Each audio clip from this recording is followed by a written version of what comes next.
All right, good morning, everybody. This is the November 18th, 2021 Mendocino County Planning Commission meeting, calling it to order at 9:03 a.m.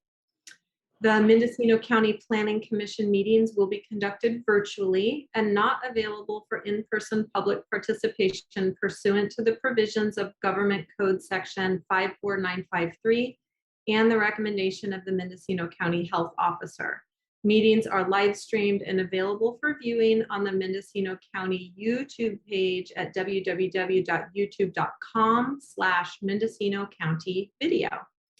In order to minimize the risk of exposure during this time of emergency, the public may participate digitally in meetings by sending comments to pbscommissions@mendocinocounty.org or orally via telecomment in lieu of personal attendance. All public comment will be made available to the commissioners, staff, and general public after processing by staff and can be viewed as attachments to this meeting agenda on the Planning Commission's webpage. To submit public comments via telecomment, please go to the telecomment form found at www.mendocinocounty.org/government/planning-building-services/meeting-agendas. Roll call, please. Commissioner Wiedemann? Here. Commissioner Pollan? Here. Commissioner Jones? Commissioner Morris? Here. Chair Purnell? Here. Thank you. Okay, we have agenda item number 2, a Planning Commission administration item this morning, which is discussion and possible action, including adoption of resolution of the Mendocino County Planning Commission finding that state or local officials continue to recommend measures to promote social distancing in connection with public meetings. Do we have a staff presentation on this? If I may, Chair Purnell, Christian Curtis County Council, just want to make sure that the Planning Commission is aware. This is a result of a change in legislation. Previously, during the pandemic, the process of holding virtual meetings was a result of executive orders under the governor's emergency powers. Since the pandemic went on long enough, the legislature decided to go ahead and formalize that long term and to make the rules that would allow for the same sorts of virtual meetings during any sort of future pandemic or future emergency that would be excuse me, presenting similar risk factors. One of the things that will trigger the allowance for virtual meetings is a recommendation for state or local health officials recommending social distancing measures. Dr. Corin has issued such a recommendation, and therefore the entities in Mendocino County are authorized to go ahead and continue to meet virtually because of the risks of virus transmission. That being said, the new legislation requires that every legislative body review on a regular basis to determine whether or not that recommendation is still in effect, and to make the findings that that's the case. I will let you know, that the the current recommendation is still in effect. It is up on the county's website and is available for anyone to inspect and review.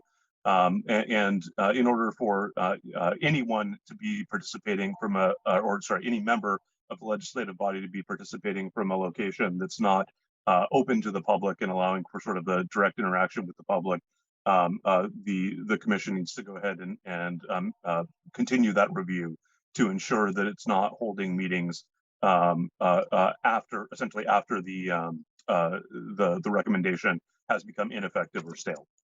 And with that, Chair Purnell, I'm happy to answer any questions.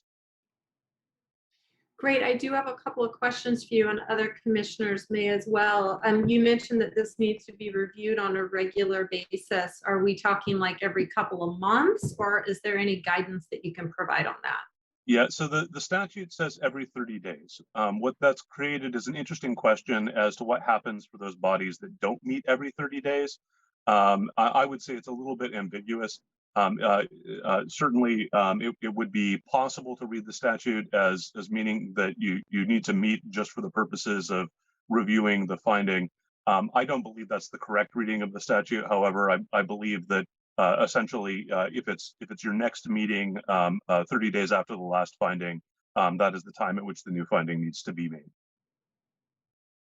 Okay, great. And then has the Board of Supervisors taken action on this item?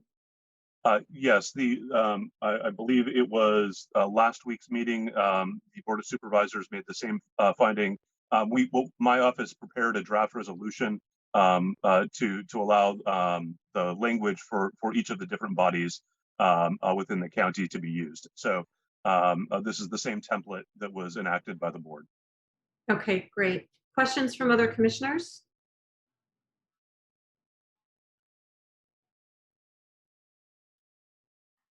Commissioner Wiedemann, you Yes, kind of thank froze there. Maybe you had a question. Yeah, so we're gonna, County Council Curtis, are we going to then review this every 30 days as stands? Correct. Yeah. Okay. Again, if you don't have a meeting every 30 days, I don't know that you're in violation by simply waiting until your next meeting. It frankly doesn't appear to me that you need to meet just for the purposes of reviewing. However, if it's been 30 days since your last review, I think you do need to do that again, essentially to make sure that the recommendation hasn't changed and you're not holding a meeting virtually when you shouldn't be. Thank you. Commissioners Morse or Pollen, questions? Just a couple quick ones. So is it my understanding that there needs to be an order in place from Dr. Corin or a public health officer to make sure that we can continue to meet virtually? Is that what this sort of hinges upon? I would say yes. There's actually another way. If there isn't a recommendation from a local health officer, the individual legislative body can make specific findings related. There's two things that have to be in place. One is state of emergency, which there is. And then the other is either a recommendation from the health officer or specific findings that the legislative body could make regarding imminent risk or imminent harm. In this case, the basis for the authorization in Mendocino County is the recommendation from the health officer. If the health officer were to withdraw that recommendation, conceptually the board could make its own findings that it thought that there was otherwise imminent risk. However, yeah, I think that you'd really want to make sure that you're taking a good look at it at that point, because if the health officer is withdrawing his recommendation, I think that would be a pretty strong indication that the best expert opinion is that there isn't a need to be continuing the virtual meeting. Okay. And then one follow-up question, and you probably don't know this one, but is there any talk about the potential of allowing some legislative body members to continue to meet virtually once things go back to meeting in person without it being a Brown Act violation, or will they have to be in a location that's accessible to the general public to not be in violation? Yeah, so under the new statute, once the state of emergency ends, or once the health officer recommendations are revoked and the board hasn't made, or the legislative body hasn't made other findings, there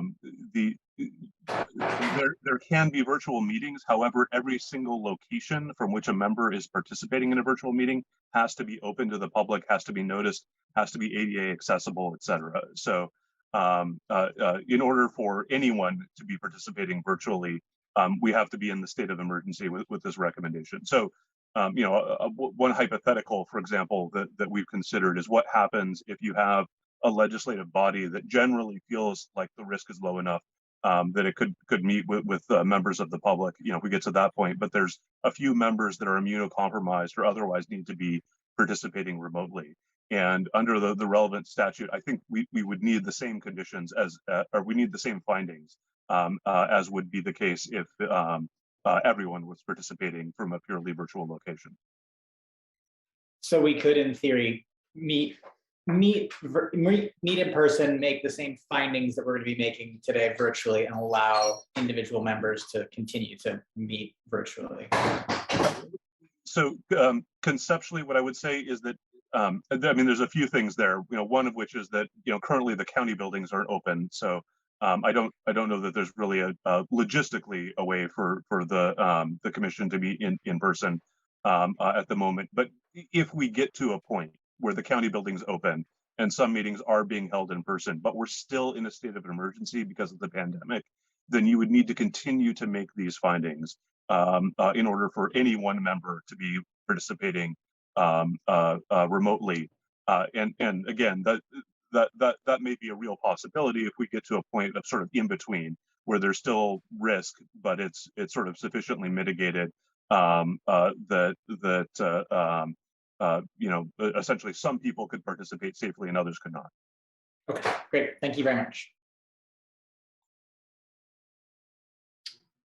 Any questions from you, Commissioner Morse? No, Vice Chair Wiedemann and Commissioner Pollan covered it for me. So thanks, guys. Good morning, everyone. Good morning. Okay, well, thank you, Council Curtis. We appreciate your presentation and also answering our questions.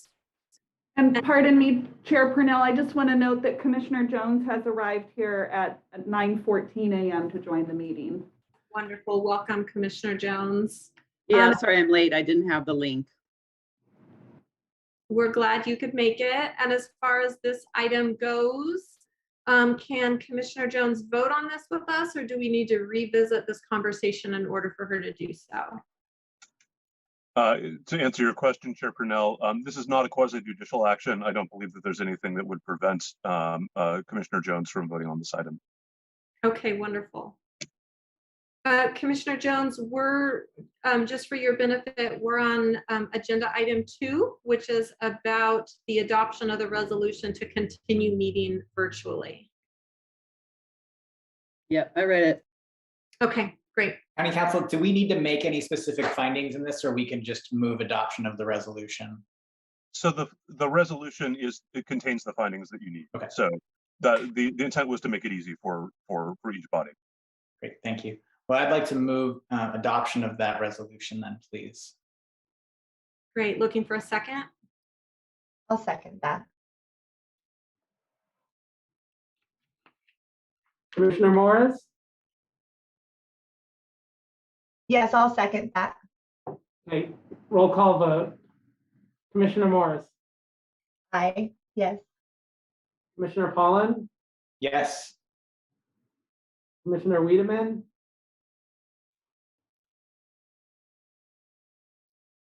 Oh, Commissioner Wiedemann, I believe you're on mute. Yes, Commissioner Jones, Yes. Chair Purnell. Yes. Motion passes 5-0.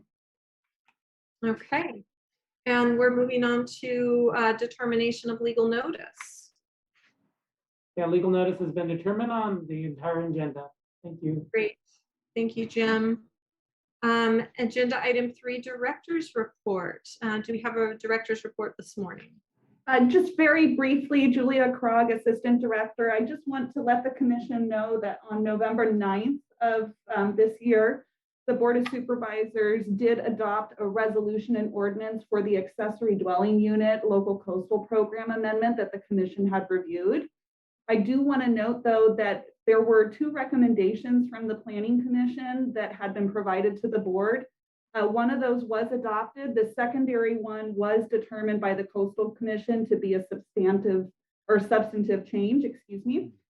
And they thought that that would trigger a resubmittal of the local coastal program amendment. So the board did decide to adopt the ordinance without that recommendation.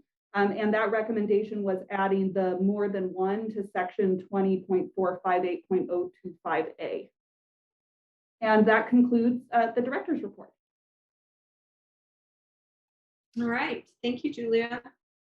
Julia, can you, I'm trying to remember back to that. What, can you give me a little more context? What was that second recommendation? A little more sure. fully It was it's not adopted. Sure, it was meant to be a clarification of the regulation that talks about how many accessory living units you're allowed to have on a property, one guest cottage and or one detached bedroom. And the recommendation had been to add an additional more than one within there. And the commission determined in the end of October that that would be considered a substantive change. Thank you. And would you mind telling us which ones they did go forward with? Oh, yes. So they did approve the secondary one, which was deleting the extra word, the to approve act is what it had said in the draft that the commission reviewed. And so that was modified to delete the extra word. So that way it was saying to approve the application. Yeah. So unfortunately, if someone has an 800 square foot home on their property, the way the ordinance is written right now, the only thing they could add would be a second unit that would be less than 1,200 square feet. They wouldn't be able to build like a 2,000 square foot home and make the 800 square foot a second unit the way it's written, which is just unfortunate. I think that was the thing that I was most objecting to that didn't get changed, but it's life. Any other questions or comments on the director's report? Okay, moving on to agenda item 4, matters from the public expression. Members of the public are welcome to address the Planning Commission on items not listed on the agenda, but within the jurisdiction of the Planning Commission. The Planning Commission is prohibited by law from taking action on matters not on the agenda. Individuals wishing to address the Planning Commission under matters from the public are welcome to do so via email, telephone, Zoom, or via voicemail message. For information on each of these methods, please call Planning and Building at 707-234-6650 or visit on the website mendocino-government/planning-building-services/meeting-agendas. All correspondence will be attached and made available online on the Planning and Buildings website. Do we have any requests for telecomment under public expression this morning? I did not receive any public expression. Okay, thank you, Jim. We have nothing under item number 5 on consent calendar, and so we move on to 6A, which is case number U-2021-0001. And I believe we have an amended resolution for consideration. Staff, do you have a report or presentation on this morning? Good morning, Chair Parnell and Commissioners. Thank you for your service to our county. Jesse Waldman, planner for Mendocino County. I hope that all of you have received the memorandum regarding the use permit U-2021-0001 for the Kung project for a request for a short-term rental located in Albion, on Albion Ridge G Road. And staff has prepared a memorandum for today where our last hearing, which we've discussed this project before, was October 21st, where this use permit U-21 was where the planning commissioner requested that this major use permit to operate a vacation home rental in an existing single family residence, where the commissioner took a tentative vote to deny the project. And so we've prepared the draft resolution for denial, which should also have been delivered to you guys. Sorry about that. Delivered to you guys as well. And so the draft resolution for denial is, as stated, this project is no longer, if it is recommended for denial, it is no longer required. It does not apply to the California Environmental Quality Act for CEQA. However, the proposal was found to be a categorical exempt request under class 1 from CEQA. and the packet that was prepared in July of 2021. I can go through all of the dates where we originally presented this project to you guys in July of this year, where it was continued to September and then again continued due to attendance from September to October, and that is where the commissioners requested the denial. And in this resolution, there's two findings where the commissioners had the opportunity. So just to remind you or reiterate for the record that the Planning Commission had the opportunity to review this resolution and find it accurately sets forth the intentions of the Planning Commission regarding this project. And so on page 2 of the draft resolution, there are two findings where the project does not fulfill the following use permit findings. And the first one is per Mendocino County Code Use Permit Findings Section 20.196.020C. So contrary to this requirement, the proposed project would be considered a nuisance or be detrimental to the health, safety, peace, moral, comfort, or general welfare of persons residing or working in or passing through the neighborhood of such proposed use, or be detrimental in or injurious to property and improvements in the neighborhood or to the general welfare of the county. That is per that section, that is the finding. And planning commissioners found this to request to be contrary. So specifically, certain characteristics of the proposed project made it incompatible with the surrounding neighborhood and will have effects detrimental to the neighbor's health, safety, peace, comfort, and welfare. It sounds like I'm repeating myself, but just for the record, these are the findings. The proposed use of the project for short-term rental housing is incompatible with the surrounding neighborhood. The property is inadequately screened or fenced from surrounding homes. There are enforcement concerns related to noise, traffic, and use of the existing private road, and other disruptions to the surrounding rural residential neighborhood, resulting from impacts caused by transient habitation use and the lack of any on-site residents, including fire danger, groundwater use, dogs, potential trespass onto or interference with adjacent properties. It is therefore found that the proposed project would be detrimental to the health, safety, peace, morals, comfort, and general welfare of the persons residing in the neighborhood.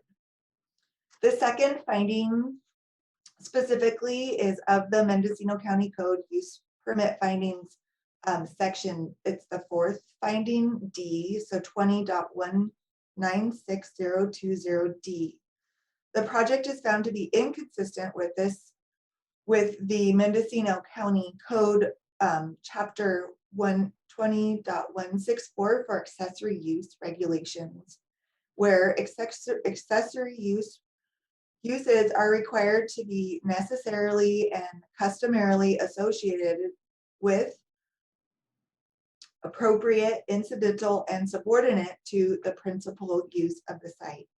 The proposed room and board use is defined under the accessory use chapter as in section 20.164.015L, in relevant part as the renting of not more than 2 rooms for occupancy for transient guests for compensation or profit. That's the code. The Planning Commission finds that this language is intended to mean 2 things. 1, that the use include not more than 2 rooms of a dwelling. And 2, that use is accessory and incidental only if there is a primary use of long-term occupancy. The proposed project would consist of the short-term rental use of an entire single-family residence, which includes more than 2 rooms, which necessarily means the room and board use would not be an accessory use, but the primary use. This proposed use is found to be inconsistent with the room and board accessory use and is therefore found that the project does not preserve the integrity of the zoning district. And so this is our draft resolution that staff has prepared based on our discussions and hearing topics that we've held at the 3 previous planning commission hearings for this project. I believe that I've presented everything to you today, and if you have questions about, I do believe that the Assistant Director Krog does have some minor red lines to this memorandum or to the resolution, so I'm going to let her take over. But if you have any questions, I am here to assist. Thank you. Thank you, Jessie. So for the commission, I'm going to go ahead and share my screen here. And these are 2 very minor revisions and just some wording clarifications. So I hope everyone can see my screen at this point. And so the first is, you see we're on page 1. So if we scroll down to the 4th whereas clause, and I appreciate this was brought to our attention by a member of the community that read the resolution and reminded staff that from the continued hearing in September, the request to continue it to a date certain actually came from staff as opposed to from the applicant. So that's just a minor clarification that the staff had requested the continuance to a date certain as opposed to the applicant. And then the second revision is on page 2 in that finding 1A. And this is just to provide a little bit of context about the location of the property as it relates to the concerns related to the enforcement mechanism. So the revision would read that the rural nature of the property and surrounding neighborhood make enforcement mechanisms inadequate for issues such as noise, traffic, and use of the existing private road, and then continues on with the same language as previously. So those are the only changes staff is recommending. And with that, we are, both myself and Jessie Waldman are available for questions. Great, nice additions. Thank you. Are there questions from the commission? Okay, do you have one, Commissioner Wiedemann? I would just like, Julia, can you email me that red line just so I have it for my record? I couldn't write it that fast. Thank you. Okay. I will send that. Oh, sorry, excuse me, Chair Purnell. I just was going to state that I will share that with all commissioners, as well as we'll make sure that's uploaded to the public webpage as well, so the general public can see it. Thank you, Julia. Okay, seeing no other questions for staff, let's open the public hearing. Do we have anybody? I know we've received a few letters that the commission has received and read. Do we have anybody wishing to speak on this item this morning under public hearing? Yes, I have one person, Anne Marie Weibel.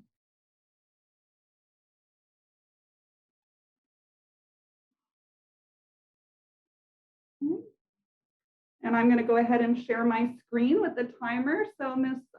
Weibel, when you're ready, go ahead and begin speaking and we'll start your time.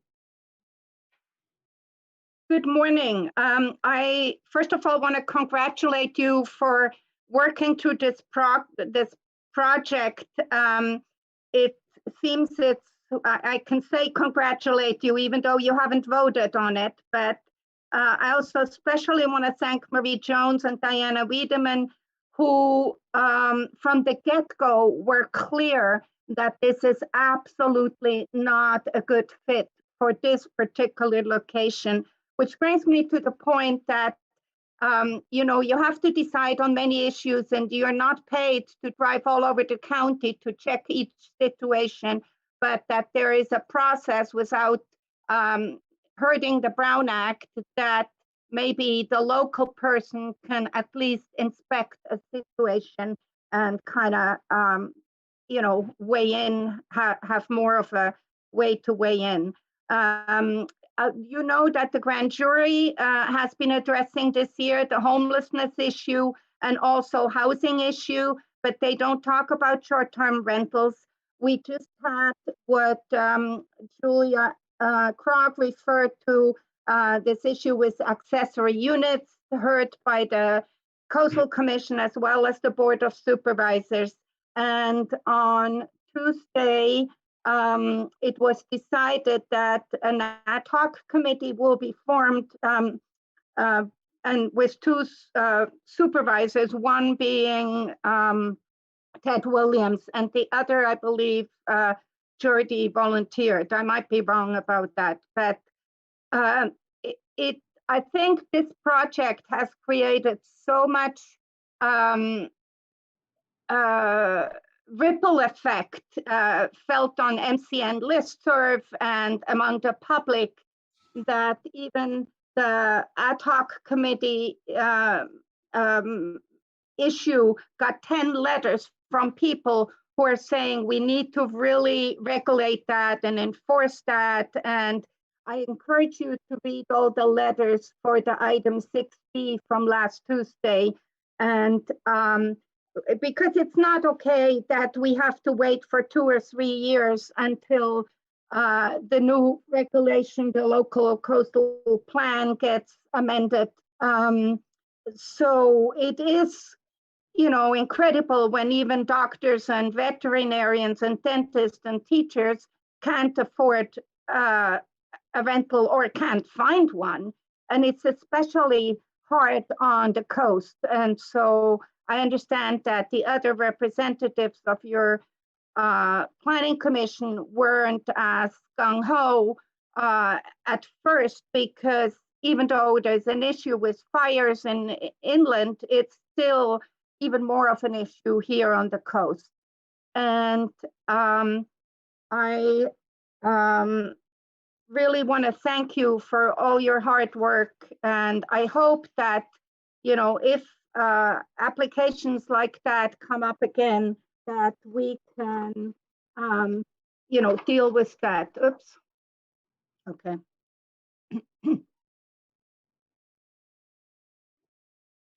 Right, and that concludes public comment on this item. Great, thank you. Thank you for those comments. And we will now close the public hearing and bring it back to the commission for any discussion should it be needed. We've discussed it a lot already.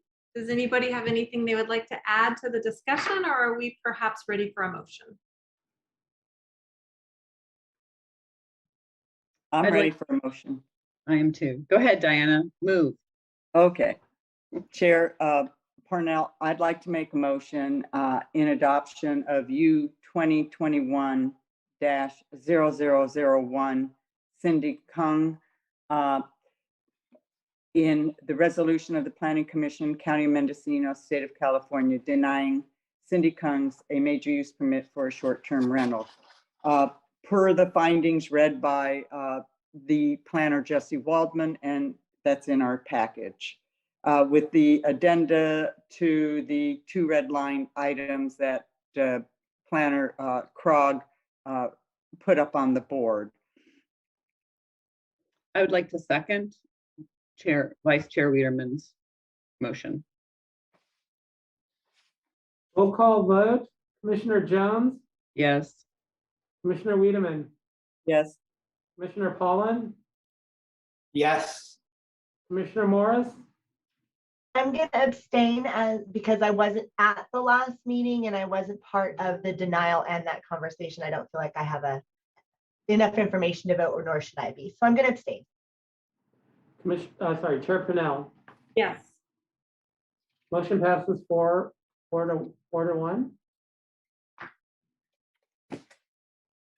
Okay. And just would be 4-0 with 1 abstention. Just to be clear. And I'm not. I wanted to thank Planner Waldman for her work on this. Thank you. Yes, Commissioner Jones. I'm not sure if this is the right time to bring this up, but we did at our last meeting ask for clarification from County Counsel Kudrowski about whether or not the Planning Commission could form an ad hoc committee to look into the interpretation that the county has been using with regard to boarding units. And if this isn't the right time, I'm happy to bring it up under matters from commissioners. I just wasn't sure. So Deputy County Counsel Matthew Kudrowski, I did confirm, yes, the commission can form an ad hoc. I guess my concern that I raised at the last meeting was how it would do that independent of the separate discussion item. And I think what I might recommend, and I apologize for not getting talking to staff about this meeting's agenda, is at a future the second, we can add that as a matter from commission consideration of approving an ad hoc, creating an ad hoc for that particular purpose, just so it's agendized as a noted discussion topic. My concern was always coming out of somewhat left field as part of a discussion on a particular application.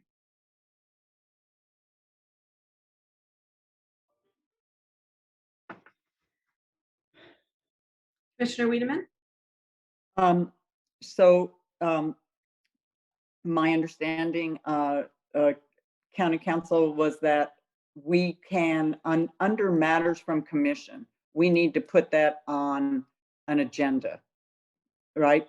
To a future agenda to set it up. Is that correct? Deputy County Counsel Matthew Kudrowski, I think that's cleaner and more transparent, as opposed to bringing it up during a particular project that the commission's going to establish that. And I can work with staff about wording, and I guess if we want to try and clarify wording right now to get it on an agenda for the next meeting, I think that's fine, or we can do it after this. We can work with one of the commissioners after this meeting to get the correct wording to agendize it for the second. Thank you. It's interesting because I never saw ad hoc committees being agendized when I worked at the city of Fort Bragg. They were just formed at the decision of the chair. It's a decision of a chair to appoint an ad hoc committee, not a decision of the entire committee. But that's fine. We can wait another month.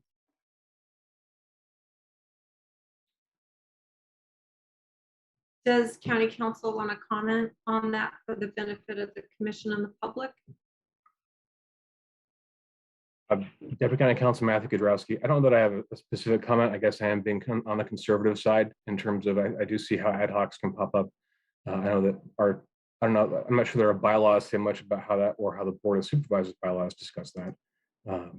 So like I said, I will work with staff to reach out to one of the commissioners for wording on an item to make sure we're capturing that, and just to make sure that I guess the idea of an ad hoc being appointed as part of the discussion of a particular project item, that seems beyond the scope of that particular project, which is where I think my concern comes in. So I apologize for not having that dealt with before today.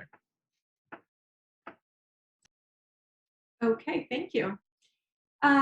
Moving on to 6B, Cannabis Presentation from Kristen Nevedal. Good morning, Kristen. Thank you, Chair Purnell. I'm going to just briefly introduce that this item was what was requested by the commission to have an update regarding the cannabis program and sort of where it's at. So Kristen has graciously agreed to go through a presentation today. And I just want to provide a little context to the commission that, as a reminder, the chapter 22.18, the commercial cannabis land use ordinance, has been repealed by the Board of Supervisors as of September 14th of this year. So as it is right now, we are still with the original program that was within 10A17 of County Code. And so that's just the little context I want to provide to you as Kristen goes through her presentation. And with that, I'll turn it over to Kristen. Great, thank you for that, Julia. Good morning, Chair Purnell and honorable planning commissioners. My apologies. I'm going to go ahead and share my screen, if you don't mind, and then we can walk through this presentation. All right, so can everyone see my screen okay, and the size is adequate? Okay, great. So I'm Kristen Nevedal, Director of the Mendocino County Cannabis Program. We're going to talk a little bit about compliance work that we've been conducting here in the cannabis program, largely around annual permit renewals, and then completing phase 1 and phase 2 applications so that they're eligible for review. That will include a portal update. So I'm sure many of you have heard that we've been running a re-application portal for the last 90 days or so. I also have included some state timelines for transitioning provisional licenses to annual licenses. All commercial cannabis businesses are required to have local permitting and then state licensing. And then we'll talk a little bit about the local jurisdiction assistance grant program, which is very important to the success of moving 10A17 forward, especially for phase 1 and phase 2 cultivators. So in May, we wrapped up kind of an audit of permit statuses so that we could have a better understanding of how many applicants we had versus, say, issued permits and what the status was of the permits that have been issued. So as of May 25th, the MCP had issued 271 annual permits and had 878 applicants under review.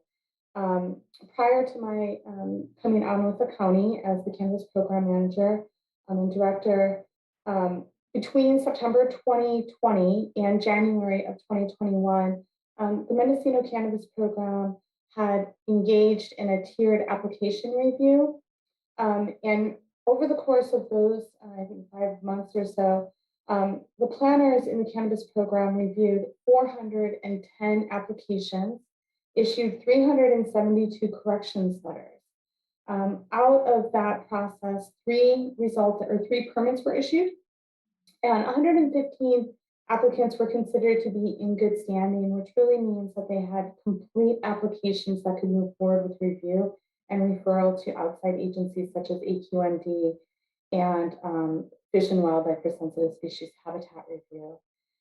Planners made recommendations to send 125 of those applications to the portal and recommended denial of 105 applications.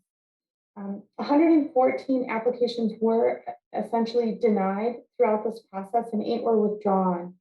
The applications that were recommended for denial actually ended up being slated for the portal. So the result of the tiered application review was 14 denials and 8 withdrawn applications. Everyone else that was not in good standing was then sent to the portal. Should I pause during the presentation to take questions, or do you want to do that afterwards, Chair?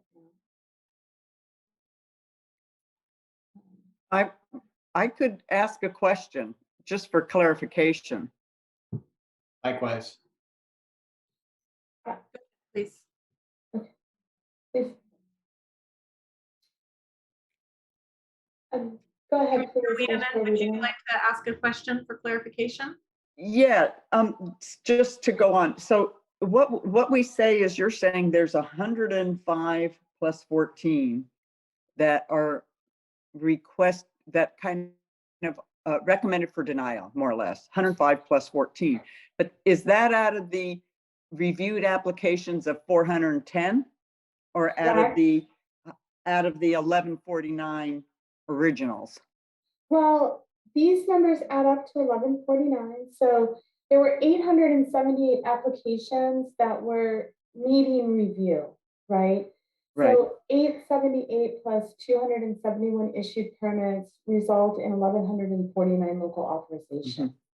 So the second part of the table where we talk about tiered application review is the breakdown of how the 878 were addressed during the tiered application review. Only 410 of the 878 applications were actually reviewed during the corrections letter process. 372 received corrections letters. And so out of those that were reviewed, right, the 372 that received corrections letters, 3 permits were issued, 115 permits were deemed complete, and we categorized those as in good standing. And then 125 applicants were recommended for the portal and 105 were recommended for denial. The applications that were recommended for denial were not denied. They were essentially sent to the portal along with the 125 that were originally recommended for the portal. And I have some additional portal numbers that might make it a little clearer in the next couple of slides. The MCP did deny 14 out of the 410 applications that were reviewed.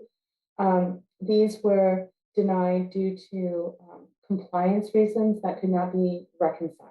So there was no ability for the applicant to meet the compliance, performance standards, or requirements of the ordinance and the MND. And then 8 voluntarily withdrew their application. Okay, Thank you. Colin. Yeah, thank you very much, Chair Clement. And thank you, Ms. Nevedal, for your presentation. I really appreciate your time here today. So a couple quick questions. So there are 878 that were under review and 410 that were reviewed. What happened to the remaining 468 applications? They got sent to the portal.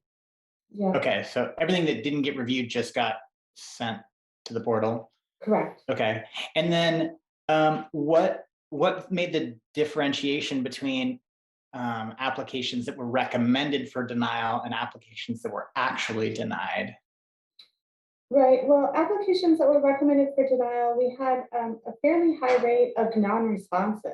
So corrections letters were sent via email. They were also sent via certified mail. And so we did receive a significant number of non-responses. So folks who didn't pick up their certified letter and then just didn't respond to the corrections letters in any way, shape, or form, they were recommended for denial. There probably were some other applicants in the 105 pool who did respond, but not in a significant manner. So they might have trickled in a document or two out of, say, 20 requested items. But I don't have a clear differentiation currently on the 105 and how many of them were 100% non-responsive versus barely responsive, say.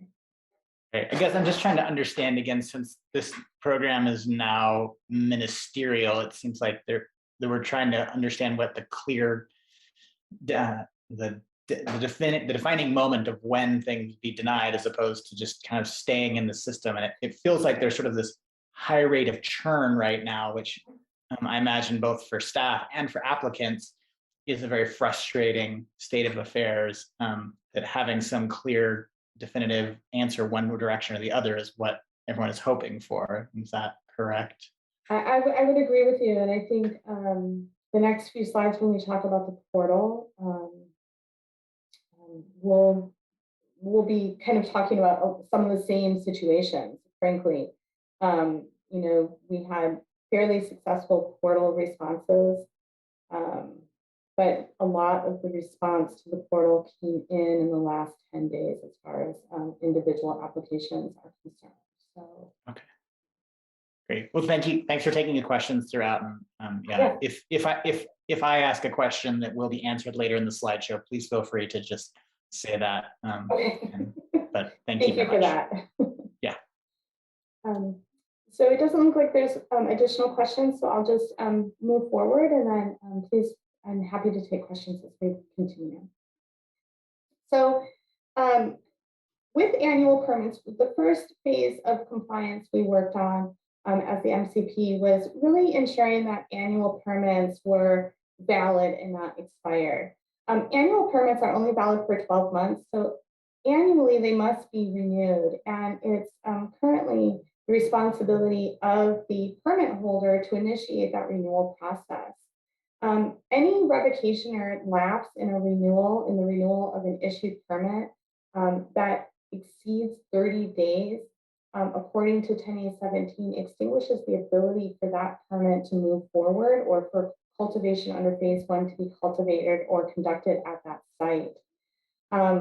In July, we realized that 78% of our permit holders did have state licenses, so that was a pretty good compliance rate. However, 57% of the permits that the county had issued were expired. So on July 15th, we issued 30-day courtesy notices to annual permits that had expired in 2018, 2019, and 2020. That resulted in about 87, I'm sorry, yeah, I think it's 87, I have the number on the next slide, notices being sent. But one thing to note is that there still were 80 permits that had expired in 2021. We broke this into 2 separate notifications simply because of the volume and wanting to make sure that we could manage the volume of renewal responses so we could process them in a timely manner. So we started with the ones that had been expired the longest, essentially, to try to work forward to bringing folks into compliance. We also updated our policies and procedures around renewals. So trying to simplify the approving, issuing, and renewing of a permit process internally. We updated the website to bring clarity or create hopefully additional clarity about the applicants or the permit holder's responsibility to proactively renew their permit. We developed and posted actually not an expired permit, but a valid permit list. My apologies for having this incorrect on the slide. So the goal was to help encourage folks to look at the list that we posted on the renewal page so that they could see whether or not they were still valid, and if they weren't on there, to encourage renewals voluntarily. We also established a policy for addressing approved permits that had not been paid for. So once we approve a permit or even a renewal permit, the applicant has to make the final payment and then come in and execute that permit by signing a compliance agreement or affidavit, the permit itself, so that it's valid, and picking up the paperwork. So if you don't pick up your permit and pay for it within 30 days of us approving it, so it's not, therefore it's not issued, after 30 days, that application and that approval becomes invalid. And then we are currently working with informational services to develop an automatic renewal notification system. So what we're hoping to have completed in January, February of 2022 is a notification system that will automatically remind folks that there's 60 days from expiring their permit, and then a second 30-day notification. So we aren't trying to track it on spreadsheets, which is currently how we're conducting it. So it's been a bit challenging. And then we are engaging IS to create an annual permit renewal portal system. So all applications for renewals, payments, and hopefully even permit issuance will be an electronic process in the future, which I think will streamline things for not just the MCP, but also for the applicant. I see the questions, so let me just finish the slide and then I'll go back to questions. So we issued the corrections letters on July 15th. By August 10th, we had approved 27 renewals. We had 28 that were under review and incomplete, 5 on hold, 16 had not been received, 2 had been denied or withdrawn, and I think that's a 1-in-1, 1 denial, 1 withdrawal rate. 0 had been expired, totaling 78 applications for renewal. But by September 1st, we had pretty significant success. We had approved 56 out of 78 of the applicants that had been noticed that they needed to renew their permit. Everyone had turned something in. So we had received something from everyone that we had noticed. We had put, and we still have some on hold. So as of September 1st, we had put 12 renewals on hold. Largely those holds were instigated or implemented by the cannabis program for compliance issues that are going to need some time to resolve. So folks waiting for water board permits and 401 permits, and to clear up, say, potentially environmental violations. We did have some tree clearing issues crop up that we're still working through with applicants to see if they can move those applications forward. And then 8 renewal applications were expired for failure to complete the application. Largely, these failures to complete were lack of state license or failure to engage in the agricultural discharge program from the water board. So just not the compliance ability to move them forward. So we did expire 8 folks in this process. So I think we can take a couple questions. Commissioner Jones? Thank you, Kristen. I had just a quick question about when somebody doesn't come and pay their renewal fee or their final fee. If you could just give me an idea of what the typical person owes, and is it an issue of them not knowing, or they've just decided after going through this long and torturous process they actually don't want to grow cannabis anymore? I'm just kind of curious, like, is it because they didn't have the money, or they didn't have enough time, or they're just not interested in going forward? I think it's mostly just a lack of clarity, to be honest with you. I think folks, like, they pay their application fee, we run through the process, we give them an approval, and then they're, yay, I'm done. And they don't maybe read the paperwork we send them that notifies them. You know, when we send an approval letter, we tell them they still have around $738 for issuance fee that needs to be paid at the Treasurer Tax Collector's Office, and that they have to schedule an appointment with the MCP to execute their permit. And I think a lot of folks just are likely happy to be completed with the renewal application process, and they just don't read the paperwork and follow through. So I think it's probably more of that. I think the renewal portal will be hugely helpful in solving those issues down the road, because it will all be electronic. They won't have to make another trip to town. They can manage all their payments through that platform. So I think it's So when, can I have a follow-up question really quick? So when they go through the renewal portal, are they required to pay a new application fee, or just kind of finish up what they had paid previously? Well, they won't be eligible for renewal unless they actually complete this year's processing, right? So if they, for some reason, refuse to follow through with completing the renewal process, the issuance payment, and the execution of the permit, it eventually extinguishes that permit, right? So there's no ability to renew a second year if you don't have a permit from this year. Yeah.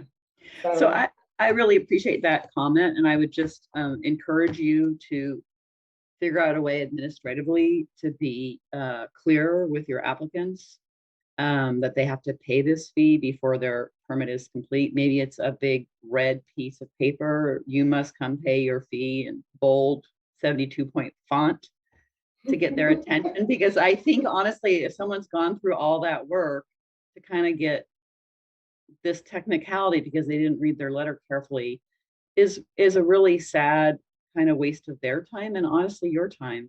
And so it'd be sweet if you could remedy that some way administratively.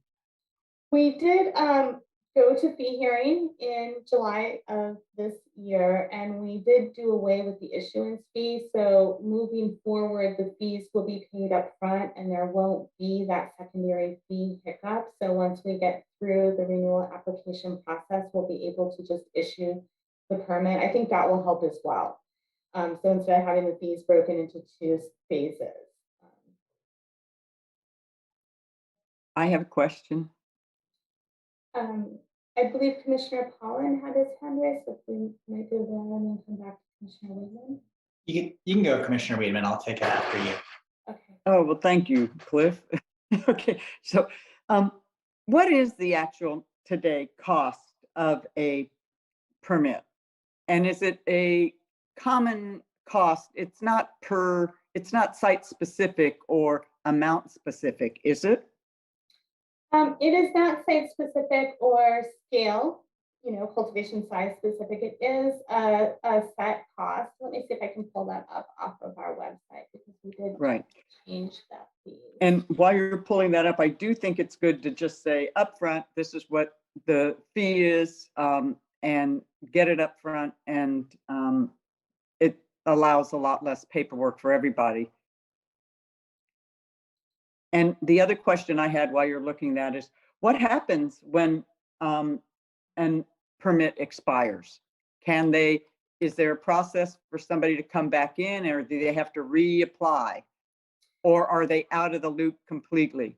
Yeah, they're out of the program completely at this point, because we don't have an open application process. So Until we see phase 3 applications become available, there's not an application process for most folks. The only applications we currently have available are for phase 2, which is for enclosed mixed light cultivation or indoor cultivation on industrial lands. So we have been fairly flexible, but firm, just encouraging folks who are beyond that timeline for the issuance to really get in and get their payment in and get their permit executed.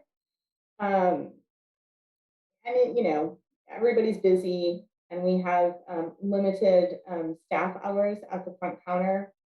But again, I think really going to an electronic system, having it be one fee that's paid up front will help to really streamline this for the applicant and for staff here at the MCP. I, for some reason, don't have the most current price schedule listed online. I apologize. I have to search for that. The renewal application fee has been $1,174, which is what it was during this process here. And then the issuance fee, I believe, is $738. So that was the fees that were applied to this program in July. We did lower the fees a bit. So simply because as the cannabis program, we can't take the same sort of cost recovery as planning and building services does. So the fees came down not significantly by a couple $100 at the most. Thank you.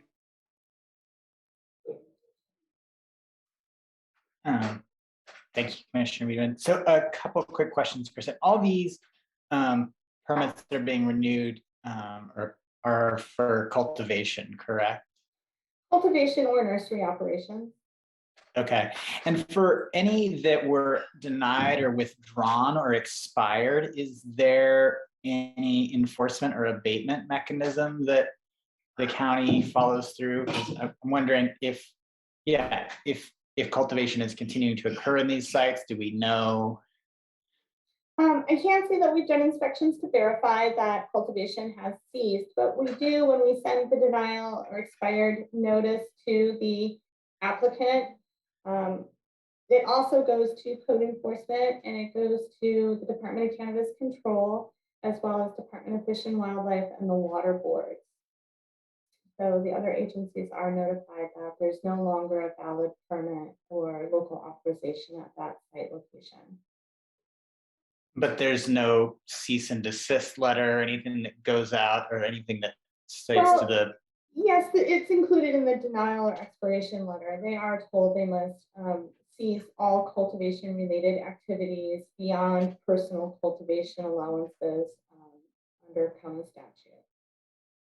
Okay, but we don't know. We don't have a mechanism currently for verifying whether that is occurring or not. No, we don't necessarily have the staff to send a planner out into the field to verify that the denied applicant has removed cultivation from their site, nor do we have aerial imagery to actually look at that site to see if the cultivation has been removed.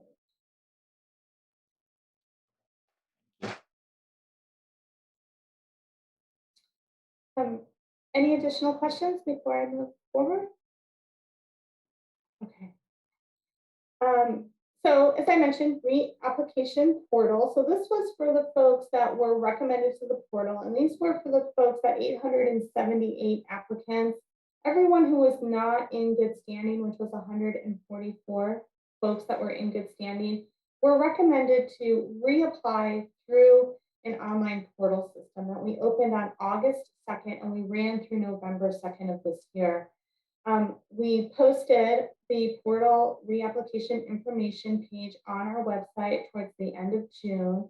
We sent notifications to applicants who needed to utilize the portal, and basically all applicants received them. So we sent a broad sweeping notification through the Canada Notes notification system. We exported all applicants and agent information out of the Track It permitting system and emailed notifications to everyone on that list. And then we pulled all Mendocino County state license holders for cultivation and nursery operations and notified them that the portal was going to be up and running. We also put printed notification that the portal would open on August 2nd in the Ukiah Daily Journal, the Willits News, and the Anderson Valley Advertiser. To help folks identify what their status was, we posted a list of AG numbers, which are our application and permit numbers, on the website, the portal reapplication webpage specifically, that said, you know, in chronological order, AG number, and then either in good standing or portal, so folks could assess where they had been assigned. Because remember, we had a significant number of folks that did not respond to the corrections letters, and then a fairly significant number of applicants who didn't receive corrections letters. We provided a checklist on the website identifying the required application materials. And then the MCP held 2 informational sessions that actually walked people through, or attendees through, the portal and talked about the materials that would be required. Those were recorded and then posted to the website. So everyone still has and had throughout the course of the portal the opportunity to review those for guidance in working with the portal. We also produced an FAQ that was on the webpage, but also accessible from inside the portal. So once you logged in, if you got stuck, you could just click the FAQ page and look for the answer to your question and hopefully find it there. We started with 144 individuals that are applicants in good standing and assigned 679 applicants to the portal. Individual applications submitted to the portal we ended up with 554 of the 679 applicants submitting an application to the portal. To date, we have only deemed 114 of those 554 submissions complete. A number of applicants have had to submit multiple times through the portal. So planners have received 1,022 submissions to the portal for review. We still have around 309 reviews that we're conducting. This initial review phase of the portal is an estimated total staff hours of 2,044. Those staff hours, the 2,044 staff hours, includes the administration process for the portal. We receive the files, we assign the files to planners. We keep a track of every file that comes in from the portal in spreadsheets, who it was reviewed by, the date that it was reviewed, and the date that we sent a notification to the applicant, letting them know whether their application was complete or incomplete. That notification back to the applicant also includes a detailed checklist, which is based on the checklist that's posted for the applicants, with descriptions of what has been deemed incomplete and why. The estimated cost for getting through the initial review process of the 1,022 submissions is $231,000, $196.84. We do plan to review. Yes, please. I'm sorry, can you back up? Can I just ask one quick question? Yeah. Yeah. So I see there is that difference in the total portal submissions of 1,022 and the applications submitted of 554. But I mean, we're assuming that if we're thinking about applicants that are there that actually finally submitted, there's 554 people or groups that have submitted that application. And so is it correct to say that the only that have been reviewed is the 245 applications have been reviewed, and there's 309 still needing review? Well, no, a number of applicants. So on average, applicants are submitting 1.5 times. Actually, it's 2.5 times before they achieve a complete application, right? So we had 679 applicants assigned to the portal, 554 responded, right? So out of the 554 applicants that responded to the portal, they have submitted 1,022 times. Okay, so I hope that helps. Right, but of those 554 applicants that have submitted, have we still need to review 309 of those applicants? No, we have to review 309 of the 1,022 submissions. So Okay. some of what was submitted that is still outstanding are re-reviews, essentially, right? They're applications that have been submitted to correct deficiencies that were noted in a previous review. And some of the 309, and I don't have the number exactly right now, are brand new submissions that are calculated in that 554. And I just don't know how many are brand new submissions out of the 309 versus repeated submissions to clear up deficiencies on an earlier submission. Right. I guess I'm just still trying to understand. Sorry, Commissioner, if I might finish. Just trying to still understand sort of like how many people in that 554 have like received a definitive answer. I mean, it seems like the 114 that are completed have received, there's some sort of definitiveness, like there's, and there, I mean, I don't know whether or not out of that 114, how many are slated for approval and how many are slated for denial, but it seems like there's still a lot of people that are in the mix there that we just don't have a clear, definite direction one way or the other. Is that? I mean, I think that that's definitely the case. And, you know, we are planning to re-review everything that's incomplete, right? Because we'll have to go through and re-review to provide an assessment of which applications should be denied versus which applications should get a 30-day correction notice so that they can wrap up their application. So right now we are working diligently to get through the 309 applications that still need review. And I don't know if it's like a 60-40 that 309 is brand new versus resubmissions. I can say this, that in the last 10 days of the portal being open, we received around 210 brand new submissions. So, you know, we had a lot of folks wait until the very end of the portal to do a first-time submission. Wow. Well, that's why deadlines exist, right? So you can wait till right at the very last moment. Well, thank you for that again. And I just want to say that hopefully you're not taking this. I'm just trying to understand and have some clarity around what's going on. I don't want to have my comments be disparaging about the effort that y'all are putting in. I know that it's a huge task, and I commend you on being diligent on it. So thank you. Thank you for that. If I may go next, I just want to, I guess I'm going to give you where my mind goes. Maybe it goes kind of as a business situation. So if we're spending, this program's costing an estimated $231,000, right? And we charge $2,000, I'm just rounding it up, per applicant, right? And let's say, so and I know we got some money the county got money to run some of this program, right?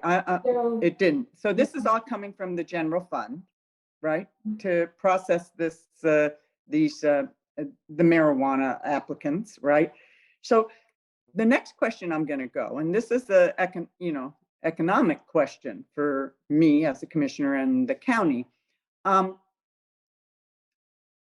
How many are on the tax rolls, and has anybody done any tax check, and is that part of the process? Once they get a permit, is there somebody then, does your is there the next stage that when we have to pay taxes, right? Whether it's their property tax or their business tax, which it would be their business tax. Is there a link that we can figure, is this a viable economic for the county, or is this going to just be, we are like, you know? Right. I appreciate that question. I think there is, and I don't have it in front of me, but there are some charts available that Supervisor Williams has posted too, and I could get back to you with what meeting you could find them on that does evaluate the number or percentage of cultivators and nursery operators in the program that file and pay their business taxes with the TTC. And I don't want to misspeak and blurt out a number, so I'm not going to go there. But we also, as the MCP, have been working closely with the Treasurer Tax Collector's Office to put together a verification system so that we aren't moving forward with processing applications that are back on taxes or behind on their taxes. So a couple of pieces we're trying to clean up a little bit in that realm. So I hope that that helps answer the question. There's nothing, there's not an automated system for us currently where we can review that, but I know it is a technology piece that the Treasurer Tax Collector has been working on with IS and our client first consultant. All right, and yes, if you would send myself and the other commissioners that meeting that the Board of Supervisors went over this issue, I would appreciate it. Thank you. Yeah. And I did see that Commissioner Morse had her hand up, and it looks like the hand went down, but I do want to give you a chance to speak in case you still have something to say. Just needed some clarification that that when talking about the portal and submissions and applications, that Ms. Nevedal, is that correct? Yeah. Was using the word application and submissions interchangeably, because I was getting quite confused when you were talking about applications and submissions, and I got the sense that you were using them interchangeably with regard to this portal statistics. When you say that there were new submissions, you really mean that there were new applications, correct? I can't, well, let's back up a little bit and see if I can clarify. Okay. I'll do my best here. So when I speak of applications, I mean unique individual applicants, right? So we assigned 679 applicants to the portal. 554 of them responded. And out of that 554 that we know responded, 210 of them responded in the last 10 days or so of the portal, right? Out of the 554 applicants to respond to the portal, we received 1,022 submissions because many applicants had to submit multiple times to try to get to a complete application. I hope that helps. That absolutely, that's okay. Thank you very much. Because I was trying to decipher that. So that does clarify that for me. Thank you so much. You're welcome. And Kristen, I think you can see how interested the commission is in this. So we're really glad you're here today. How are we doing with regards to our questions of interest and you being able to get through your presentation? I'm about halfway there. So, and I'm happy to answer the question. So as long as it doesn't feel like it's taking up too much time for the commissioners, I'm happy to continue answering questions. So did Commissioner Pollan have another question or should I proceed? Okay. Sorry, I just had my hand up. Okay. So next step for the portal applicants is to re-review incomplete portal applications. So in January, because we think it's going to take us with the holidays, likely through the end of December to thoughtfully review the 309 that are outstanding and issue the notifications to them. So we're targeting January for a re-review of incomplete applications to assess for issuance of a denial letter or a 30-day corrections letter. For this portion, we intend to use contractual labor or planners to conclude this process. And we're looking at, and we have applied for funding through the local jurisdiction assistance grant program, so that hopefully the state will fund the contractual labor so we can complete this portal process. Once a denial and or correction letters are completed, denial letters will be sent via email to any applicant that is denied via this process, and we'll also send those out certified mail. And then corrections letters will be sent to applicants deemed eligible for a correction letter via email. And then we'll open the portal up again for 30 days to allow the applicants who've received corrections letters to make those corrections through the portal. If the applicants who receive corrections letters do not complete their applications within that 30-day correction window, we will deny those applications as well. We estimate that the second portion, the re-review and the correction letter, receiving corrections through the portal, will take approximately 1,954 staff hours. Again, that should probably clarify that it's contractual staff hours is what we're hoping for. The total estimated time associated with just the portal, receiving submissions, issuing reviews, doing the admin work, and then also issuing notifications, looks like it's going to be around 3,998 staff hours at a total cost of $537,367.14. Again, we are looking at the second phase here. Hopefully we'll be covered by the local jurisdiction assistance grant program. We did apply for funding for this project to wrap up the second half of this project specifically. So the county would, and we can't recoup the 231,000 some odd dollars on the previous slide, but hopefully the county won't accrue additional costs for completing the portal project. So up-to-date application and permit statistics. We have in the pool now increased our approved permit holders to 282 permit holders in the county. We've got 11 applicants that are approved that we're waiting for them to come in and manage their final payments and their issuance of or execution of their initial approval. So working with those to get them scheduled appointments and get them in the door so we can wrap them up. And between May and September of 2021, we issued 19 permits, which might not sound like a lot, but I think it's pretty remarkable since the program has been somewhat on hold. The sheer volume of the portal and the amount of work that staff has been engaged in means that since about mid-September, we haven't really been able to address much more in the program other than the portal. So we do have 61 renewals that are incomplete. That's largely because we have had to put them on hold and provide extensions for these folks so we can wrap up the portal and then get back to doing permit issuance and completing the review of renewal applications. It's unfortunate, but with the deadlines of the portal, we felt like we really needed to prioritize reviewing folks who are submitting applications to the portal so we can notify them in a timely manner. So if they need to resubmit materials, they have the opportunity to do that.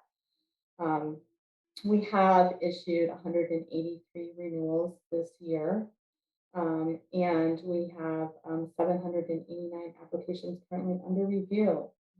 There are 25 applications that are on hold, largely because there's been some sort of violation or environmental or compliance issue that we've noted that we're trying to work with the applicant to see if they can be eligible for a permit. And then we still have, as I mentioned earlier, we have put several renewals on hold. We've resolved 6 of those, but still have 6 renewals on hold. Most of these are tree clearing issues that we're working through to see if those permits are going to be viable. So today we have 1,105 locally authorized parties in the queue. That is down from 1149. So we have seen some denials and withdrawals, as I've mentioned previously. So more questions. Commissioner Collin, I see your hand raised. Thank you. Yeah, there's another line on that sheet that we're looking at right now. That's a 3 for non-cultivation. Are those permits that have been issued for non-cultivation activities? Those were permits that were issued where the applicant has chosen to take a year off, right, for one reason or another. So they can file with us once in a 5-year period. They can file a non-cultivation where they fill out a form and an affidavit stating that they're choosing to not cultivate for a 12-month period. This holds their permit eligible for renewal and to move forward. But again, they're signing an affidavit that they won't be cultivating for that 12-month period. Thank you. I just had a question. If they do the 3 for non-cultivation, I'll just take off. So do you do site visits? We do not. So in 2020, with COVID, the county largely ceased site visits for health and safety reasons. We have started to initiate site visits again, but they have been largely complaint driven, to be honest with you. We have 4 planners Oh, on our team. So we have, the board has allocated our ability to hire additional planners, and we've been doing lots of interviews and working on hiring.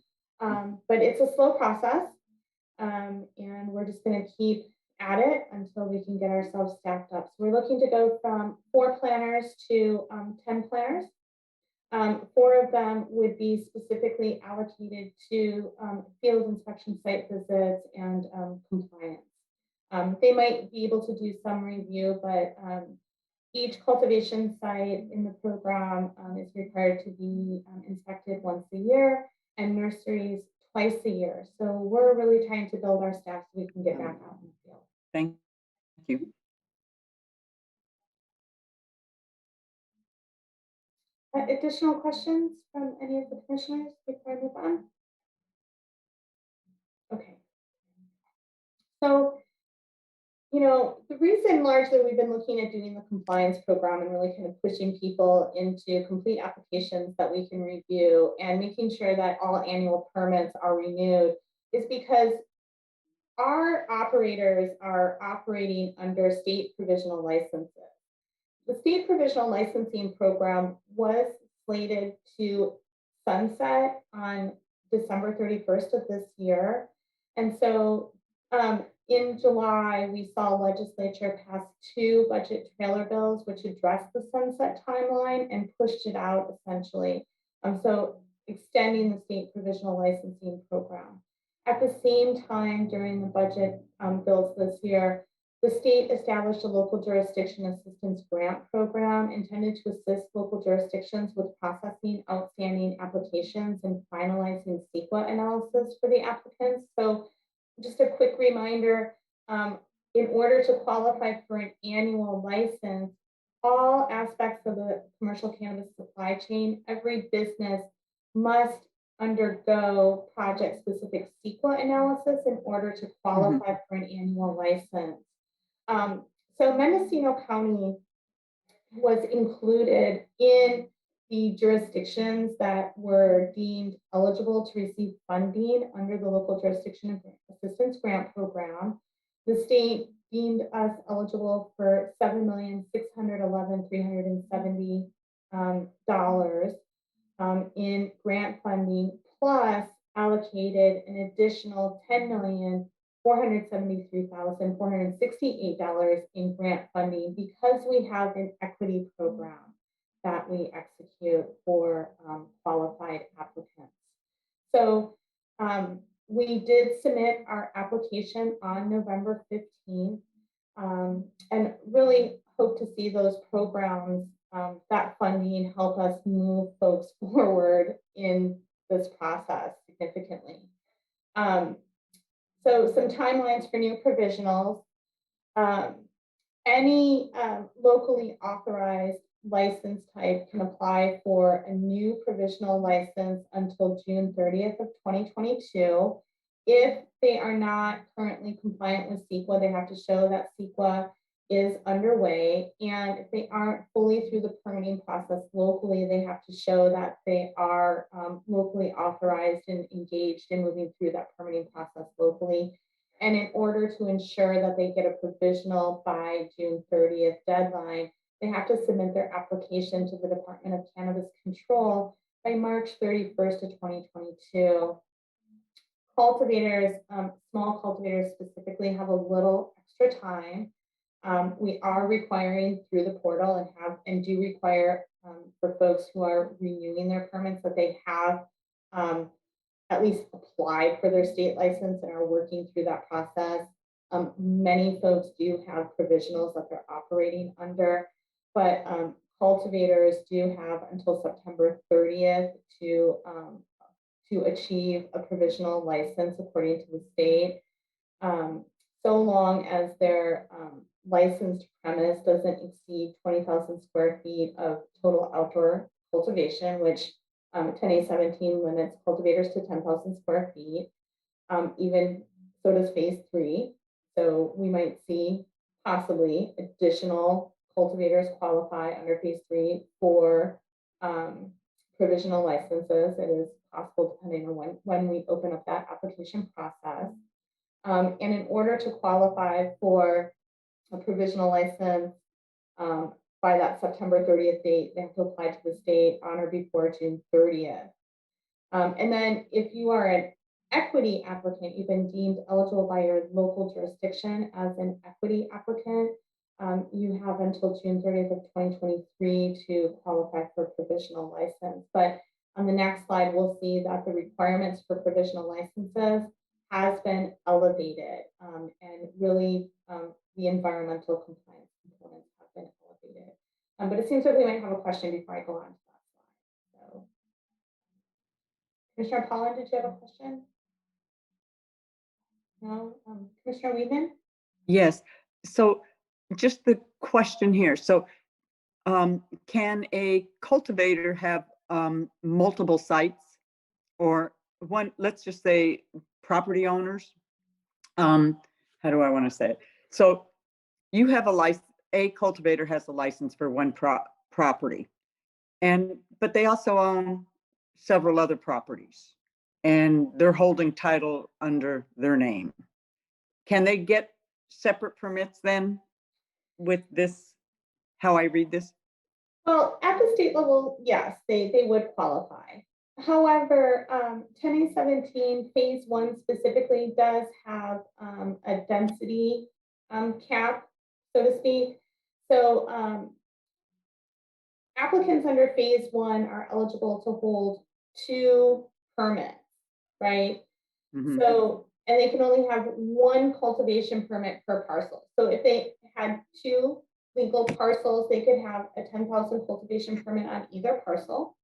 If they had 1 parcel, they could have a cultivation permit and perhaps a nursery permit if they chose to, but they cannot exceed 2 permits, regardless if it's a combination of 2 cultivation or a cultivation and a nursery. Right, thank you. You're welcome. So the requirements to meet Fish and Wildlife 1602 regulations were elevated as we saw the budget trailer bills pass. So currently, in order to qualify for a new provisional license, applicants must provide the state with either a final executed lake and stream bed alteration agreement or a draft lake and stream bed alteration agreement provided to the applicant by CDFW, signed and returned by the applicant to CDFW, or written verification by CDFW that an LSAA is not needed, or written verification by CDFW that the applicant has submitted a notification, and paid the applicable fees for that notification, and is responsive to CDFW regarding that notification. Statute does include what is considered not responsive when an applicant has submitted a notification. So any applicant that has submitted a second notification and or has not responded to request from CDFW for additional information to complete that notification for more than 60 days is considered non-responsive and then would not be eligible for a provisional license. Commissioner Pollan? You might say this in the next slide, but just kind of zooming out a little bit on this issue of the provisional licenses. I know when we were looking at, I'm forgetting our numbers now, 10.31, the bigger phase 3 issue that we addressed earlier, there was a question that was raised around provisional licenses and that the state was going to stop issuing provisional licenses. And at one point they were going to stop issuing them earlier. And I think that this amendment has extended them out. But as I recall, one of the concerns was that that the state will not be issuing these the non-provisional licenses in jurisdictions that don't have that are issuing through a ministerial process, that don't have a discretionary process. Is that still a concern and a question, and that it's just been sort of slid out further in the timeline, or has that been addressed? That has been addressed. So one of the things that occurred in the budget trailer bill that was really important, I think, and meaningful for Mendocino farmers operating pursuant to 10A17 is that we managed to get the checklist recognized in statute as a viable pathway for meeting the CEQA compliance. In, I want to say September of this year, the Department of Cannabis Control issued emergency regulations, which also establishes or includes the checklist as a CEQA document, a viable CEQA document, or recognized CEQA document for farmers in Mendocino and any other local jurisdiction that's using that sort of a checklist to meet CEQA requirements for the state. So it is now considered a legally recognized pathway for meeting CEQA, and we have had a handful of checklists returned to us that we've been able to certify that have resulted in annual licenses for farmers under 10A17. Okay, great. And you might get into this later too, and I apologize if I'm asking out of turn, but another sort of one of these high level questions that is still in my mind is that, as I understand it, phase 1 applications were only available to those individuals who were the legacy cultivators who could demonstrate that they've been cultivating prior to, I forget what the date was, but at some point in the not too distant past.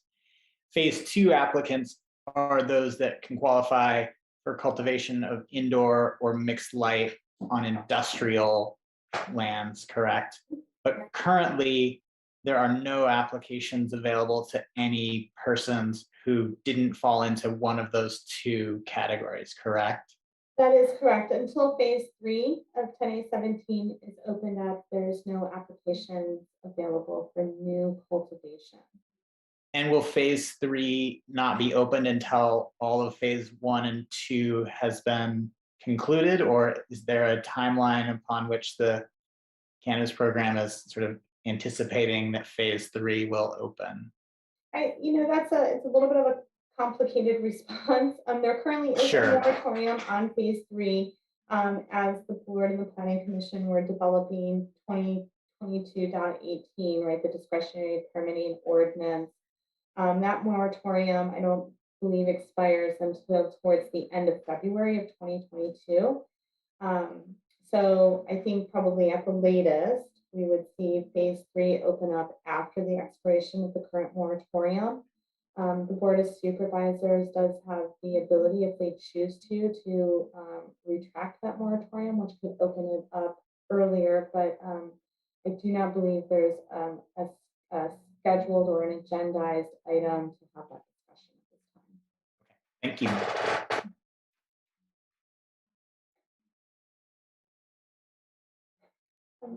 Chair Purnell, did you have a question? You're on mute. Can you hear me okay now? Yep. Okay, great. Thank you. So I had some questions sort of in a similar vein as what Commissioner Pollan was asking about. I know at the center of the debate, the public debate for a while there, was whether or not the ministerial process could result in sufficient CEQA review to get through the state licensing process. And I heard you say that you have had success with the checklist, and that is wonderful to hear. I'm kind of curious just to hear, like, looking forward, if you think a combination of the checklist and working with consultants, if the ministerial process may actually be adequate to fulfill those CEQA requirements for the state. I think the process is adequate. I think it's really if the applicant has the ability to meet the performance standards and the requirements of 10A17 and the MND, they have a viable pathway to annual licensure at the state level. Absolutely. Okay. That's great. So then, I mean, because the other piece that I've heard a lot in the public debate is whether or not a discretionary permit process should be added into 10A17. Is that a live conversation at this point? It is something that we've also heard. There's been, I would say, numerous requests that phase 3 be transitioned into a discretionary permit process to ensure that phase 1 applicants have a pathway. However, the timeline for establishing a discretionary permit process through 10A17 is lengthy and would not be completed in an adequate amount of time to assist phase 1 applicants in achieving annual licensure. But again, the checklist has been codified. It is in law as a viable CEQA pathway for achieving an annual license. The changing 10A17's phase 3 to a discretionary process would require changes to 20.242. So the process would start in the Board of Supervisors chambers, come to the Planning Commission, need to come back to the Board of Supervisors for finalization. Additionally, a CEQA analysis would need to be conducted, is my understanding of that discretionary permit process. That analysis could take 3 to 5 years is what we've been told. So when we talk about the renewal timelines for provisionals, we don't have 3 to 5 years. We have to have all of the phase 1 and phase 2 applicants permitted and their CEQA checklist finalized by July 1st of 2023 for them to be eligible for provisional licensing renewal. And then the state has that timeline between July 1st of 2023 and December 31st of 2024 to conduct their analysis of the CEQA checklist and the materials that the applicants have provided for their permit to transition those applicants from provisionals to annual. So we're on a really short timeline to wrap up these applications and checklists. Great, thank you. And then just one final question right now. When phase 3 does open, do we know yet whether that's going to open through 22.18 or through 10A17? Well, 22.18 was rescinded in September, I want to say on the 14th, by the Board of Supervisors. So the only eligible pathway or viable pathway for phase 3 applicants would be the 10A17. So they'll come in through that program. We have the moratorium on phase 3 currently, right? Correct. And I believe that that is slated to expire towards the end of February. Okay, perfect. Thank you. So looking at renewals specifically, because I think this is really important because it really shapes the timelines of what the MCP needs to accomplish with applicants as far as processing their applications, getting them annual permits, and certifying their checklist. So renewals, provisional licensees are eligible for renewal between July 1st of 2022 and June 30th of 2023 if they can meet one of the following CDFW 1602 requirements. So they have to have a final and executed LSAA or a draft LSAA that has been provided to them by DFW that they've signed and returned to DFW, or written notification by CDFW that a provisional licensee has submitted a complete notification. So we really need everyone to, at minimum, complete their notifications, and we need verification that those notifications are complete by July 1st of 2022, because if they aren't at minimum having a complete notification, they're no longer eligible for a state provisional license, or they need written verification by CDFW that an LSAA is not needed. So we are seeing additional elevations in DFW requirements for renewals. And then the CEQA compliance has also been elevated. So the lead agency, the state considers the county the lead agency for purposes of CEQA. So the county, in order for renewals to occur between July 1st of 2022 and June 30th of 2023, we have to be in the process of preparing a checklist to demonstrate that that applicant is operating consistently with the MND that goes along with 10A17. So we really we have a lot of work in front of us. And Commissioner Morris, did you have a question? I thought I saw your hand briefly. Now, okay, I'm just gonna move forward with the second portion of this. So as I mentioned earlier, by July 1st of 2023, the CEQA requirements elevate again. So after July 1st of 2023, applicants are not eligible for provisional license renewal unless we have completed their checklist. So it has to be completed, done. Annual permit in hand, checklist completed. That's about 20 months out. It's not very long. And then also their DFW requirements elevate again. So they either need to have, the applicants will all need to have their final LSAA executed, or draft LSAA provided to the applicant by CDFW, signed and returned to CDFW, or verification by CDFW that they do not need an LSAA. So really a short timeline to make sure that environmental compliance is met by applicants in order for them to maintain licensure at the state level and qualify for transition to an annual. There's also some reasons that were put into statute that could deem a provisional cultivation license not eligible for renewal. So if the State Water Resource Control Board notifies the Department of Cannabis Control that the provisional licensee is not in compliance with water board requirements and discharge requirements, the principles and the guidelines thereof, the Department of Cannabis Control is not able to renew that provisional license.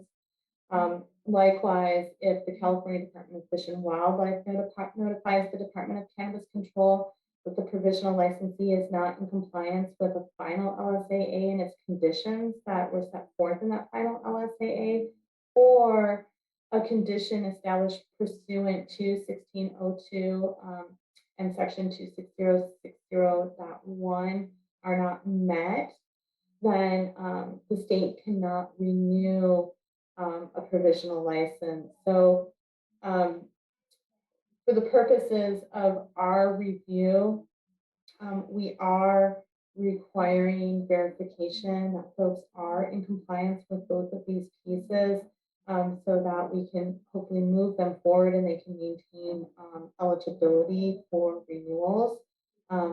Folks cannot operate, applicants cannot operate a cultivation site without having local authorization and a state license. So they should not be cultivating if they don't have a state license. So it's really important that we move forward with executing some compliance guidance. Commissioner Jones? Thank you. I just have a suggestion, and that is, I know how these permits stack up on each other, and it can take quite a while to get a lake and stream bed alteration permit from the California Department of Fish and Wildlife, or even the Water Resources Control Board to give you a license for any kind of diversion.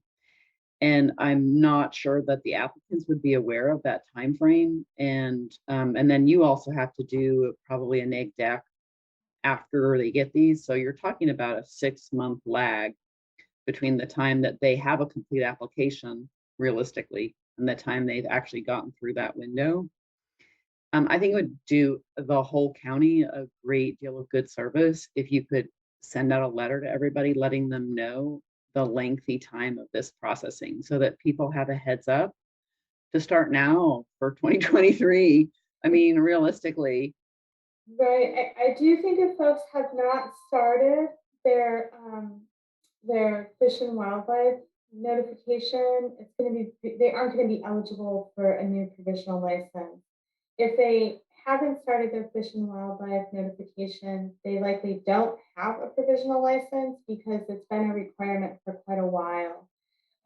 The water board program was first implemented in 2015 as a pilot program and then transitioned to the state, I want to say in 2018 or 2019. So these programs have been and should have been on all of our applicants' radar, so to speak, since they came into the 10A17 Phase 1 or Phase 2 application program.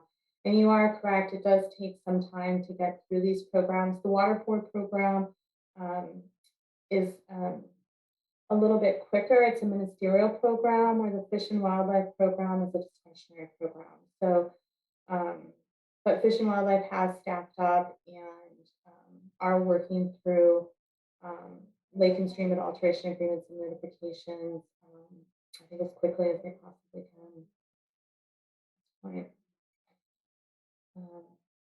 Yes, Commissioner Weedman. You're on mute. Yes, okay. Yeah, permits, right. The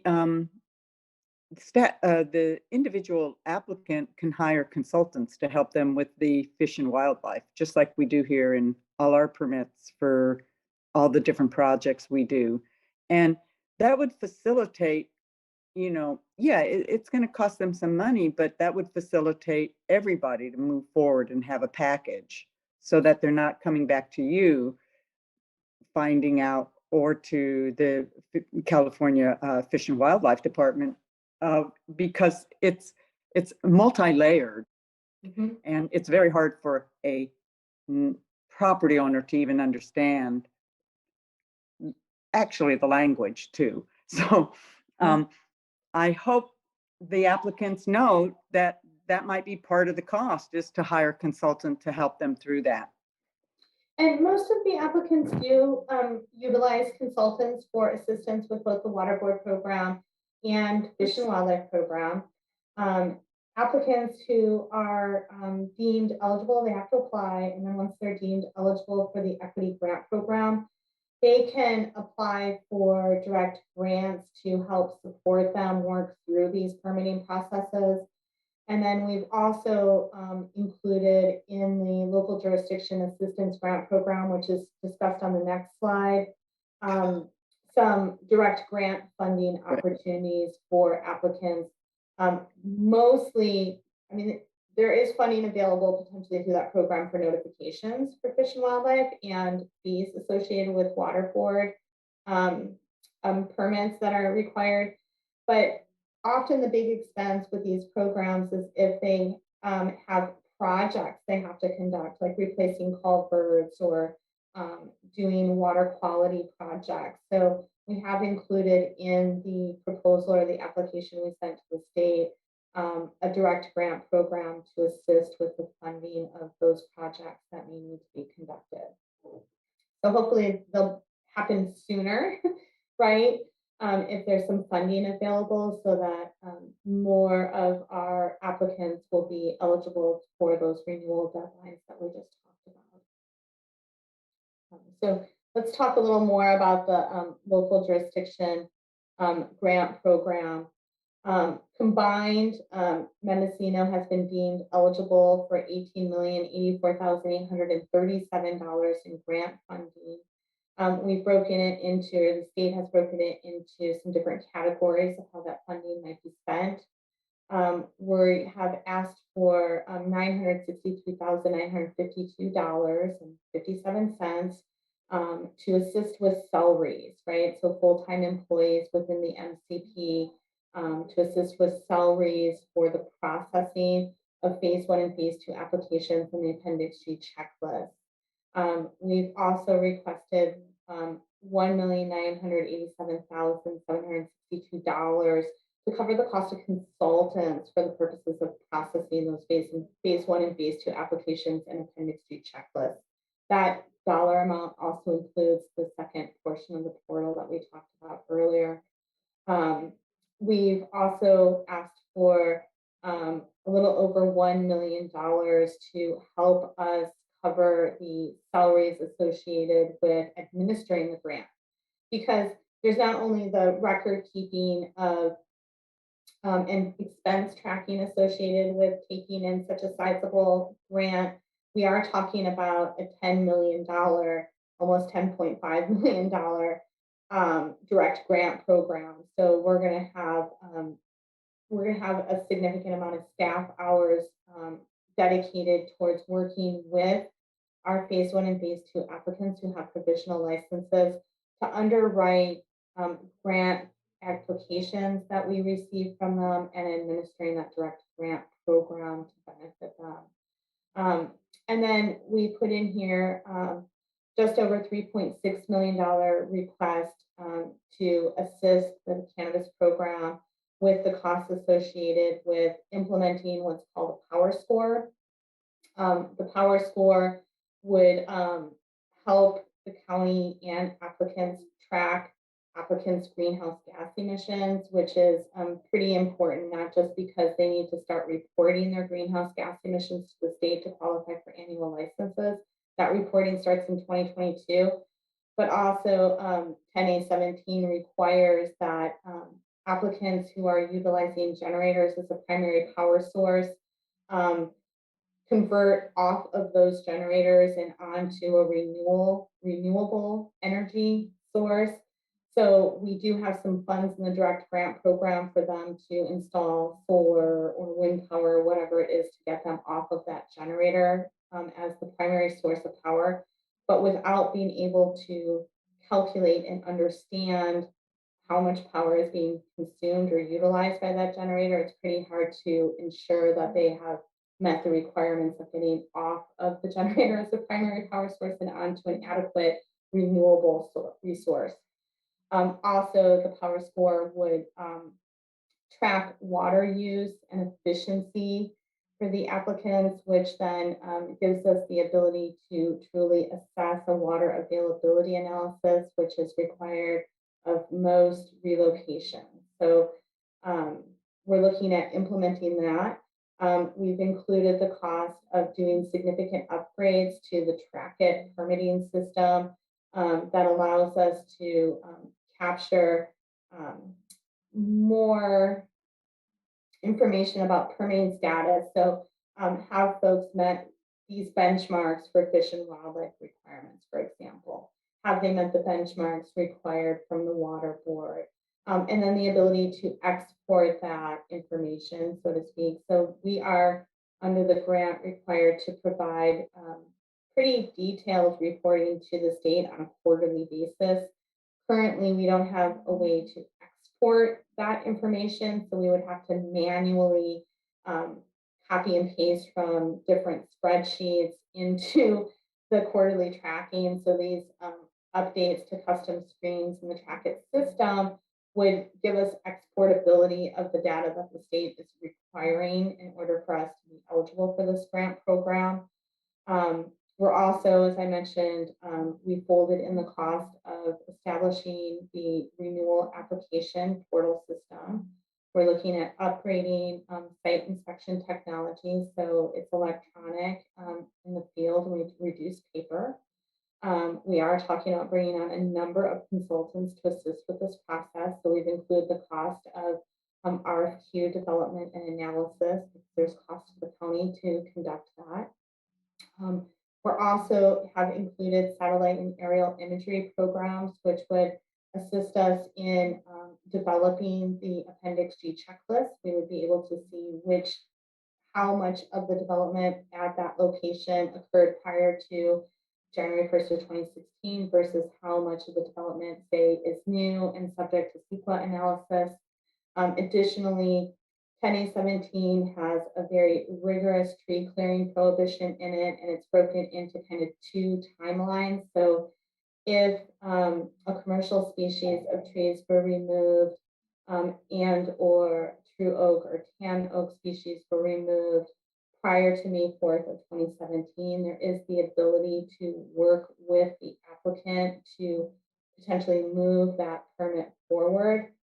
However, if trees were removed, the tree species I mentioned were removed on or after May 4th of 2017, the only way to move that applicant forward is if they can show that those trees were removed specifically for health and safety reasons.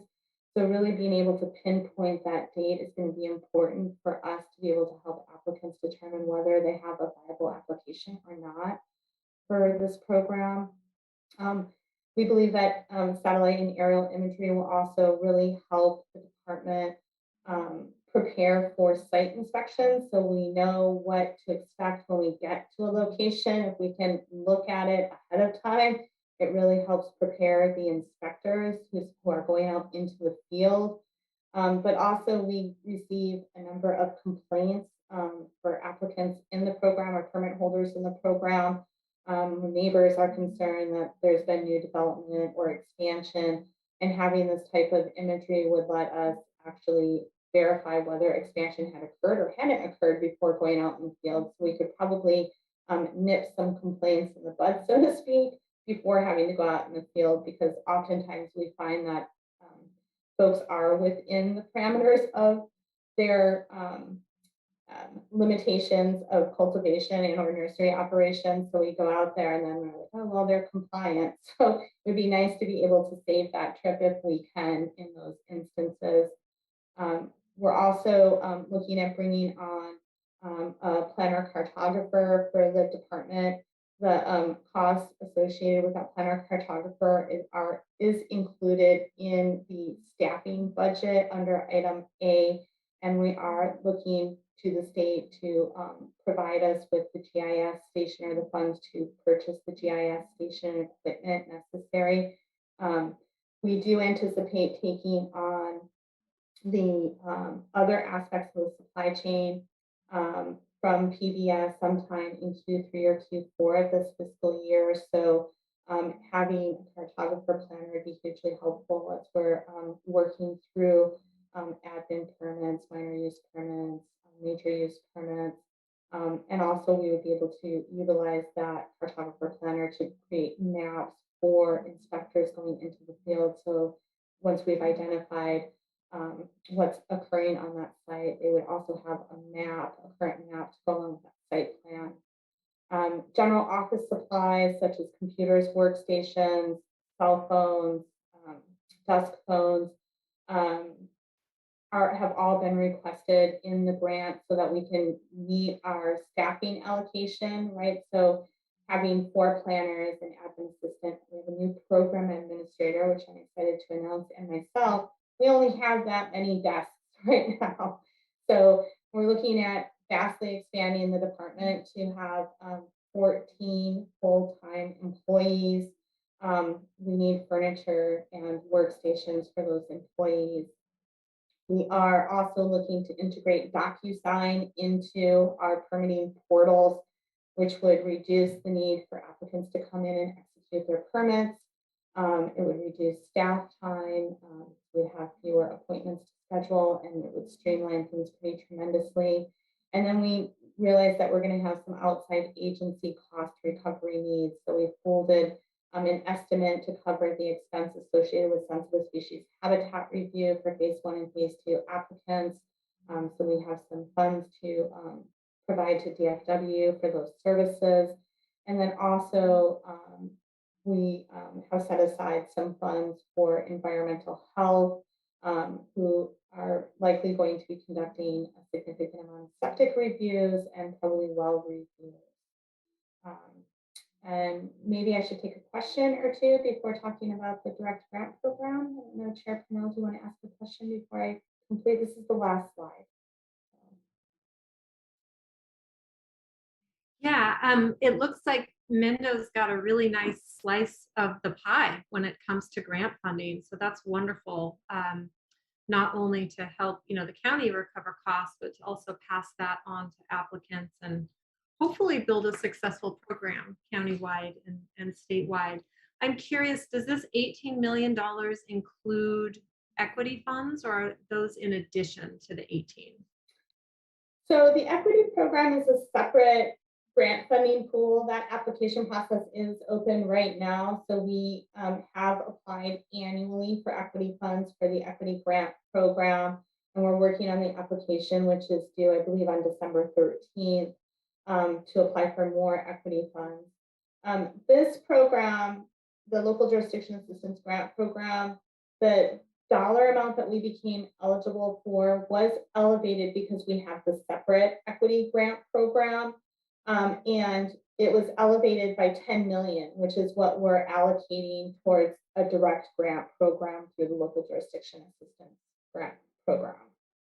So I'm sorry, what is the amount that we have in the equity program for applicants? I believe that in this, right now, we're working with the first grant award for the equity program, and I believe that there's around 2.2 million in that fund right now. And then there was a second award of around $880,000. So we'll work through that after we complete working through the initial 2.2 million. The equity grant program is a little broader in scope as far as what we can provide direct grants for those eligible applicants. So in the application to the local jurisdiction or for the local jurisdiction grant assistance program, we've proposed supporting equity applicants by, in some ways, kind of prioritizing their projects. We have over 100 eligibility applications currently in the equity grant program itself. The Board of Supervisors did increase the direct grant pool from $10,000 to $50,000 in the equity grant program. And with the number of applicants we have, we could see a rapid drawdown of the funds available to equity applicants via the equity grant program itself. So what we have recommended or proposed to the state is that as we may become concerned at drawing down those equity grant funds to zero, we can essentially peel off some of the projects that folks have applied for in the equity grant fund that may be eligible for funding under the local jurisdiction assistance program and fund those projects with local jurisdiction assistance program monies, so that there's more accessibility to programs that cannot be covered by local jurisdiction assistance grant programs. So, for example, equity applicants can request funds for paying their business taxes.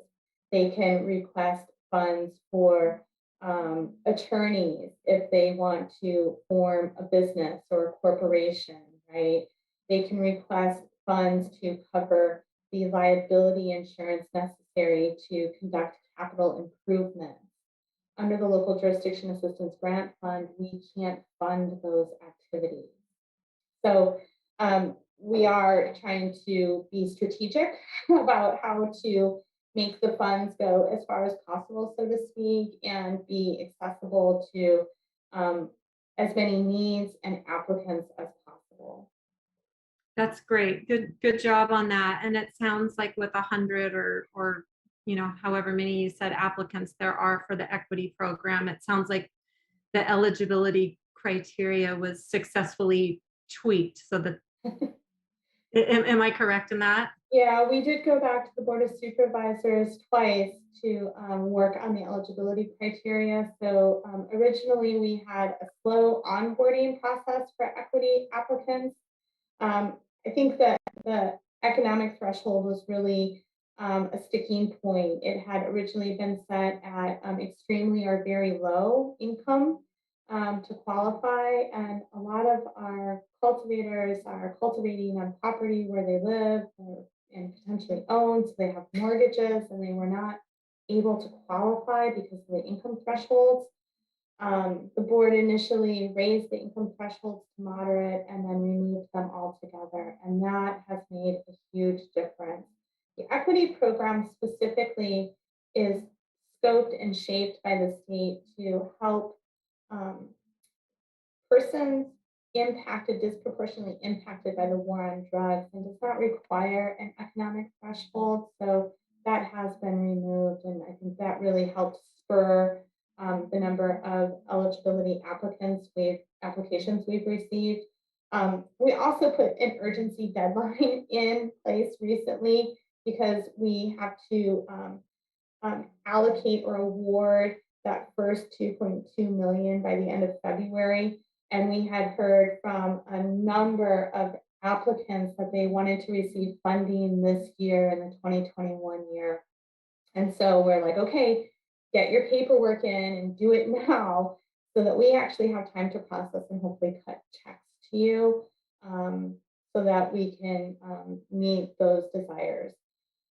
So that just in October, I think we had 53 eligibility applications that we had processed. We are now at 100 that we're in the process of reviewing.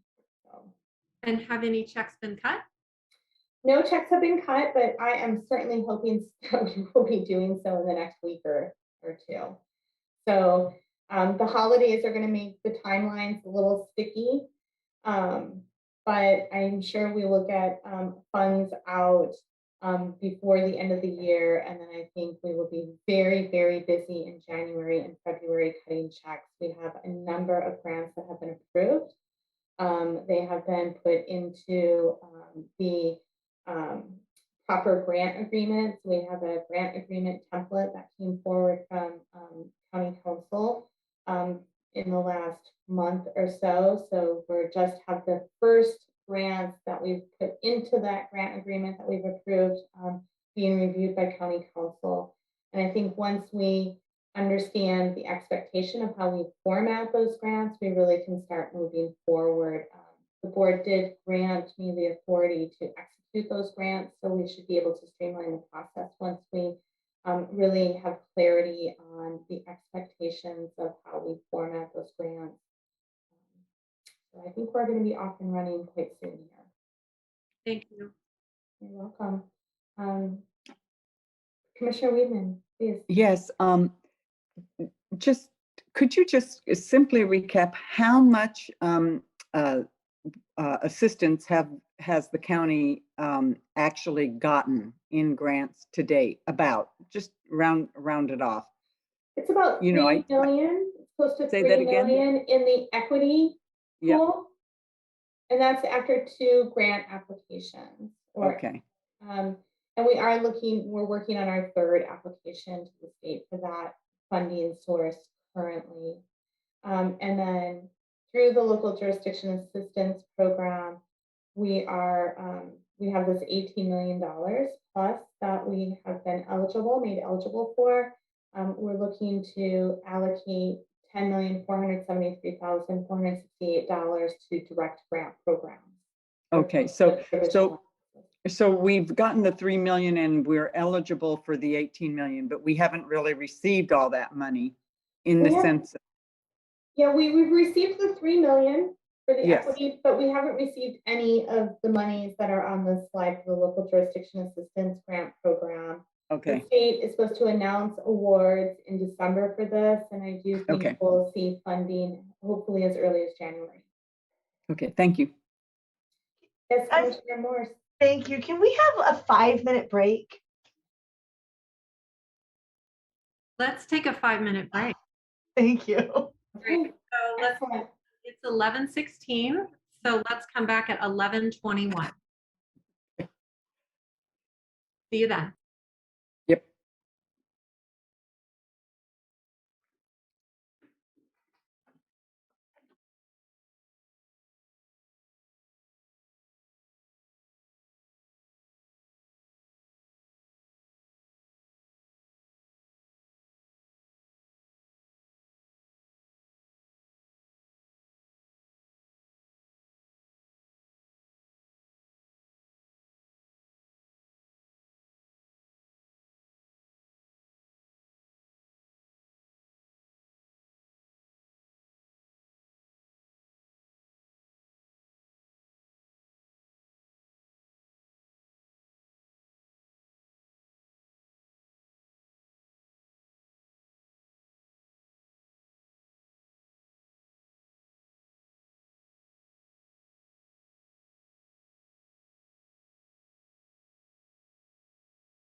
like we're still waiting for a couple of commissioners. Wonderful, here we are. Okay, turning it back over to you, Kristen. Okay, great. Thank you so much. So the last item to really talk about today is the direct grant program that we're hoping to implement with the local jurisdiction assistance funding. So we have included in the direct grant program proposal to offer fee waivers. Fee waivers are limited under this application or this program to fees that are directly associated with CEQA. So that would include fees associated with processing Appendix G, paper checklist paperwork, potentially special inspection fees. We have had a number of folks as they go through the sensitive species habitat review.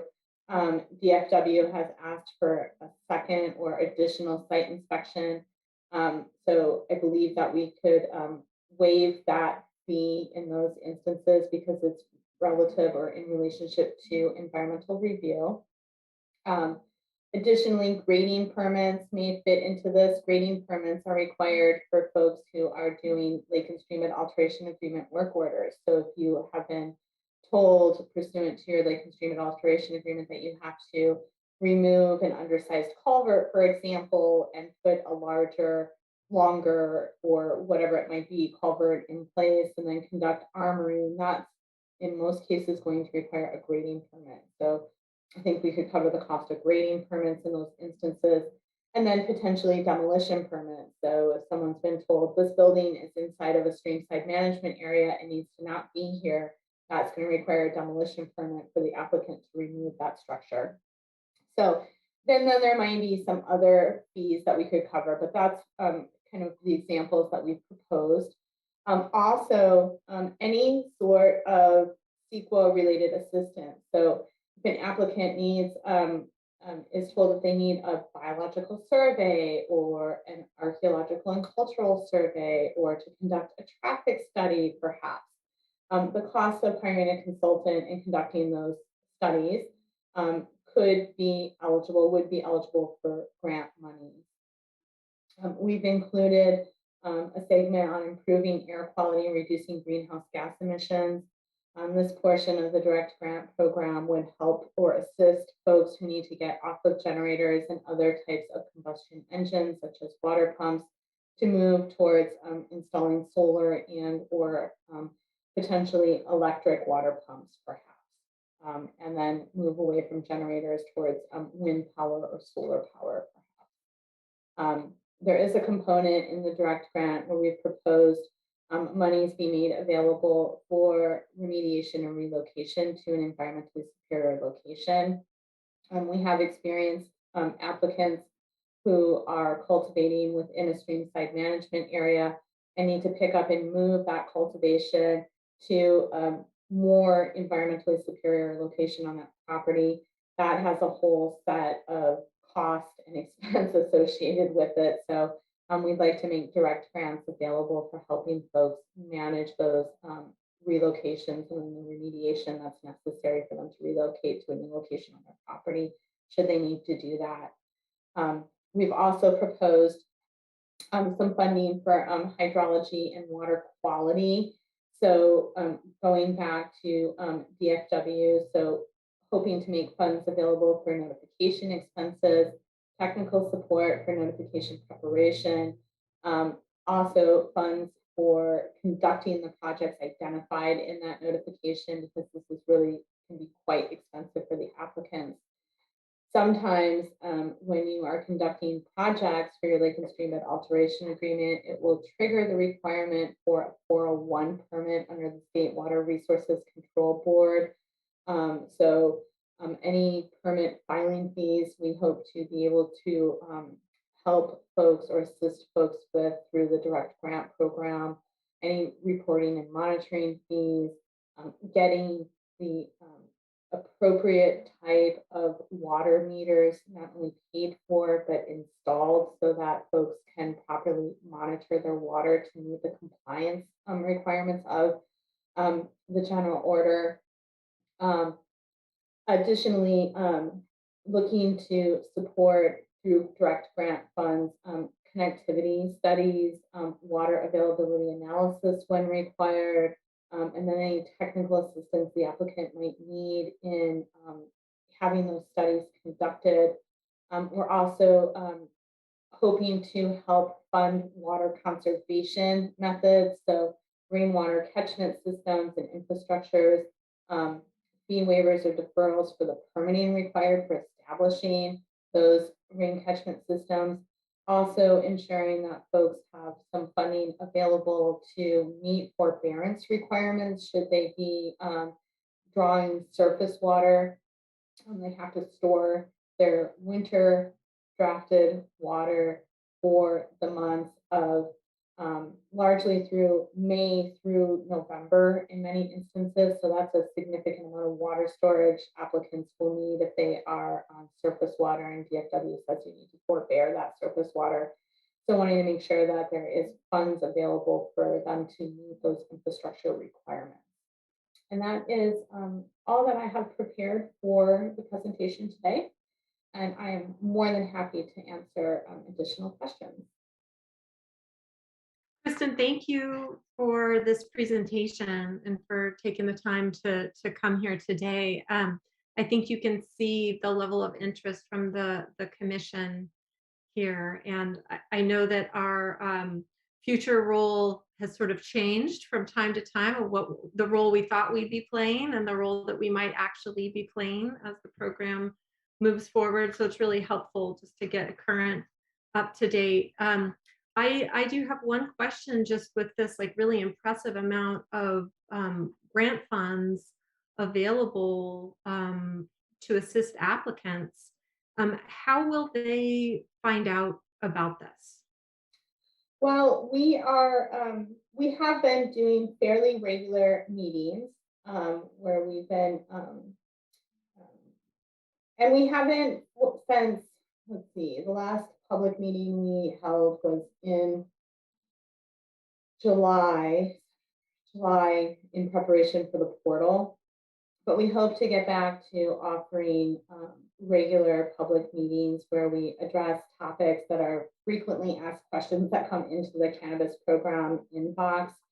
And then once we have information back from the state about what we've been awarded and if our proposals have been approved, we'll definitely make sure to send that information out through Cannanotes and then have at least one, if not many more, meetings so the public and applicants can ask questions and get more information. Once we learn about direct grant funding or the local jurisdiction assistance grant award, we'll need a little time to develop our application and review process. So we'll have to do yet another meeting to announce and do notifications to announce that funds and applications are available. So, you know, we'll use a lot of the same methods we've used besides meetings. We'll use Cannanotes, we'll use the applicant and permit list that we export out of Trackit. We'll also notify any applicant agents. So hopefully we can get the word out. We'll also probably make some requests to appear on radio shows that are cannabis related and available to the public, and we'll probably push a press release out. Especially with this local jurisdiction assistance grant program. Awesome, thank you. And I just want to do a time check. It is 11:32, and we're going to try and wrap up our meeting by noon today because I just learned that, you know, we have to live stream these meetings to stay compliant. And this afternoon, the county has to live stream the Board of Supervisors meeting. So we're kind of running up against the deadline there. But I did want to give an opportunity to commissioners to ask any final questions of Kristen.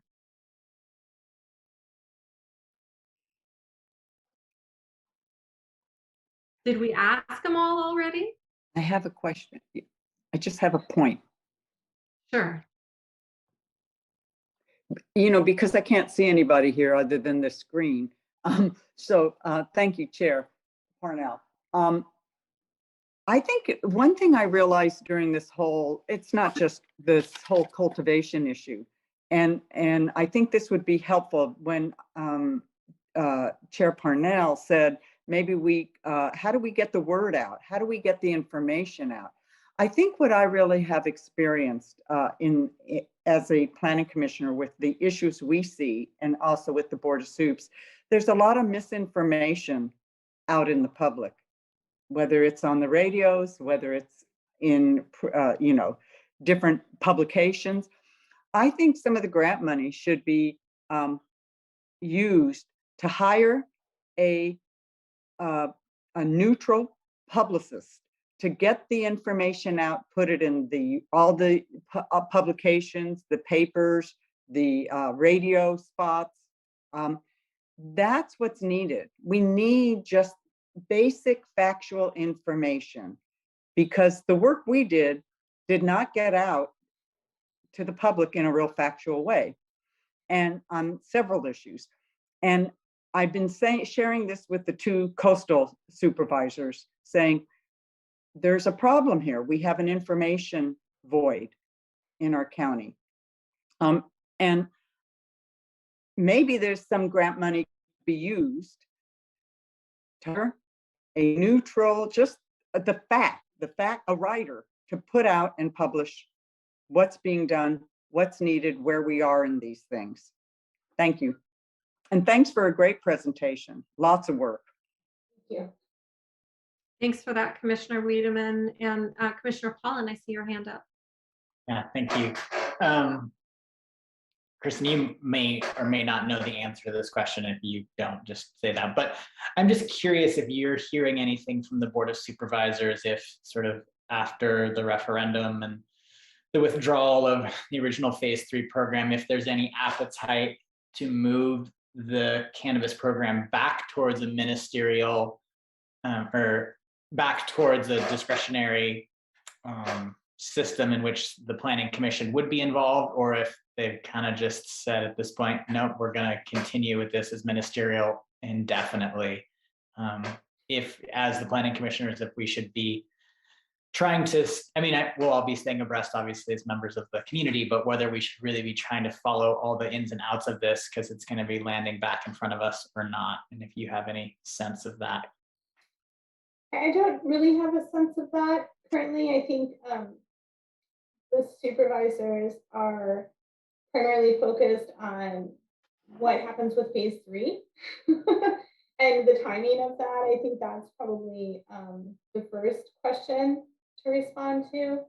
And then there may also be, after rescinding the ordinance, there may be a timeline before the supervisors can actually develop a new discretionary ordinance or anything that's similar to what was rescinded. So I'm not 100% clear on that timeline, but and any new discretionary program, there's no longer an opportunity to take a CEQA exemption on the development of a discretionary program. So that CEQA exemption that was made available for the development of 22.18 expired on, I want to say, June 30th of this year. So any new ordinance development would be subject to CEQA review. So that review, I believe, would have to be conducted before the ordinance could be drafted, because the ordinance would have to include performance standards and zoning requirements that would be established by the CEQA review. And just a quick question, follow-up question on that CEQA review question. And it was one that kind of rattled around in my head a lot during the last phase of this all, is how would the county go about creating a programmatic CEQA analysis for a yet undefined number of applicants and in undefined locations of where this is all going to happen? Has that been something that the cannabis program has looked at in terms of how such an analysis would be conducted if it needed to be? Well, I'm going to punt that response, if I may, to Julia in planning and building. So I'm going to let Julia respond to this question. Okay, thank you very much. Thank you, Kristen. So with CEQA, first you have to really define the project. What is the project that we're undertaking? And then you would be going through and conducting your analysis. And without knowing the full scope of what would be proposed in any sort of additional changes, it's really hard to know what type of CEQA compliance document would be necessary. But so with CEQA, you always define your project first, though. So you decide what your program is going to look like. And it's similar to what we did with the original 10A17. 10A17 has a programmatic mitigated negative declaration that was adopted as part of it. And there's been subsequent addendums adopted by the board as well to that document anytime changes has been made. And so with that, you really are looking at the entirety of the county, the entirety of situations you may encounter with various permit applications. And that really then frames your analysis of potential impacts. And then there may be mitigation suggested that may require that you incorporate those into your ordinance that you are drafting for the program. Okay, and forgive me for sounding naive in this one, but again, it sounds like I don't completely grok how you do a scope analysis of what a project is going to be if you don't have a sense of the volume of permit applications that are going to come in, where those applications are going to be located. Is it sort of we just assume that everything that could potentially be opened up under a discretionary permit would be developed into a cannabis farm, and we proceed from that assumption, or how, I don't understand that's how correct. You would base Okay. it upon, so like underneath the previous ISMND that was done for the chapter 10A17, you really had to account for every single zoning district that had the potential for cultivation to occur within it, and every type of environmental circumstance you may encounter as you are processing applications. Okay. Well, that seems like a awfully high bar and potentially an unrealistic outcome that might occur, but I guess just have to proceed with that assumption. Sorry, that's just a peanut gallery comment. You don't have to respond to that one. Any other questions for Kristen? No, okay. Well, Kristen, again, thank you. We appreciate you coming. Thank you very much. Yes, thank you. Okay, we're ready to, we have a few more short agenda items before we can wrap up our meeting, but we are headed in that direction. Agenda item number 7, matters from staff. So thank you, Chair Purnell. The only item that I just wanted to give a reminder to the commissioners, I've only received comments on the bylaws from one commissioner at this time. So I would just request that if you have comments on the bylaws and suggested revisions, that you please send those to me as soon as you possibly can. It may also be helpful to me if you have no recommended revisions, that you just send me a note that says that you have no recommended revisions. And that way I can sort of mark you off my list as not waiting for those revisions to come in. That way we can agendize it for a future meeting and review those together as a group. And that concludes my matters from staff. Great, thank you, Julia. Matters from the commission. Commissioners, do you have anything?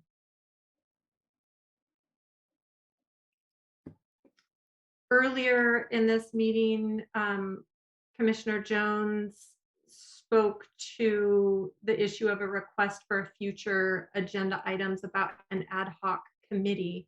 I don't know if you want to make a formal request to agendize that at this point, but I wanted to just bring that back around in case you desired to do so. Sure, if I need to formally request an agendization, I do so formally request. And as part of that agendization, it would be really super if staff could include in the agenda packet the current interpretation guidance that they're using around vacation codes. I think, Julia, you mentioned that the supervisors had adopted some memo in 2016, I think was the date.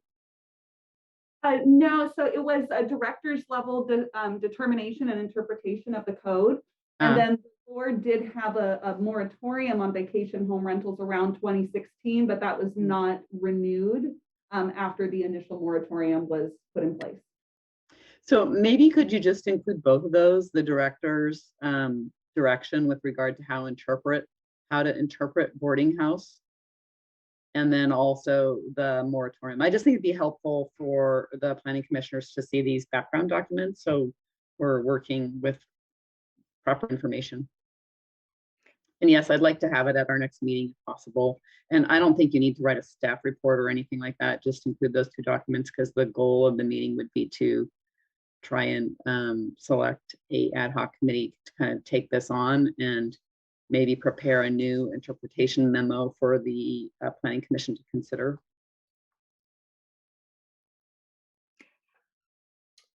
Commissioner Wiedemann. And I'd like to add the vacation rentals. I'd like the language that was also in the 90s.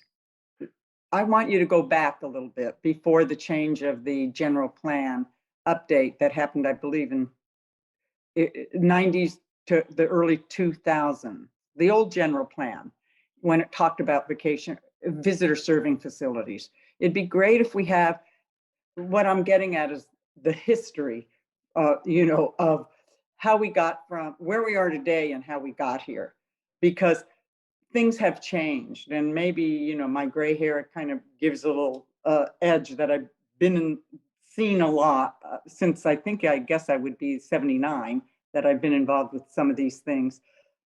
It'd be great for us to have the package of it so that we can understand where we are today, where we started, and what the issues are that we have to address, so that we come to it pretty educated. So I'll need a little clarification from the commission. Are you solely wanting to look at inland vacation home rentals, coastal zone, and town of Mendocino? Because we have 3 separate divisions.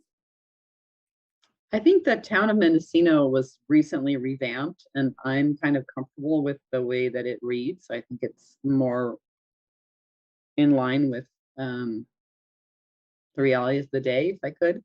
But I would be interested in looking at coastal and inland both. Okay. That's what Thank you. I just wanted to make sure I have the right documents. That'd be awesome. Thank you. Thanks, Julia. And anything else from the commission? No. Okay.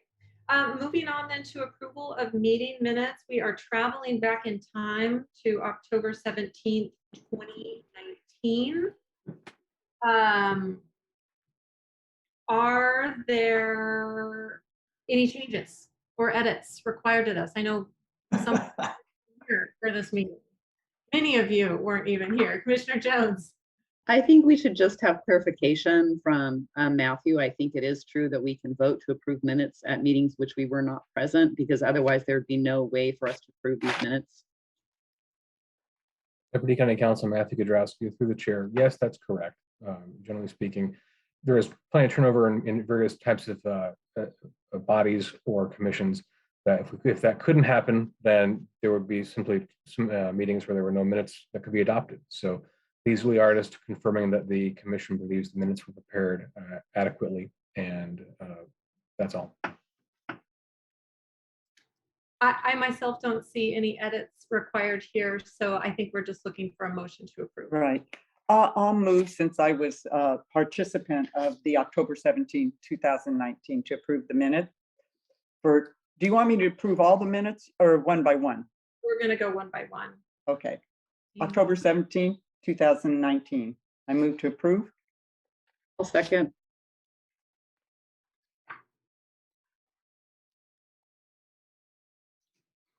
Commissioner Jones, Yes. Commissioner Wiedemann, Yes. Commissioner Pollan, Yes. Commissioner Morris, Yes. Chair Purnell. Yes. Motion passes 5-0. Okay, and then coming up more currently here to the meeting minutes from October 7th, 2021. Looking for any suggestions for edits or a motion to approve. I make a motion to approve the minutes of October 21 as written. October 7th. Sorry, October 7th. I'm jumping the gun. We'll get there. We'll get there. Great. Do we have a second? I'll second it. Commissioner Morris, Yes. Commissioner Jones, Yes. Commissioner Wiedemann, Yes. Commissioner Pollan, Yes. Chair Purnell. Yes. Motion passes 5-0. Okay, and then finally, moving on to the meeting minutes for October 21st, 2021.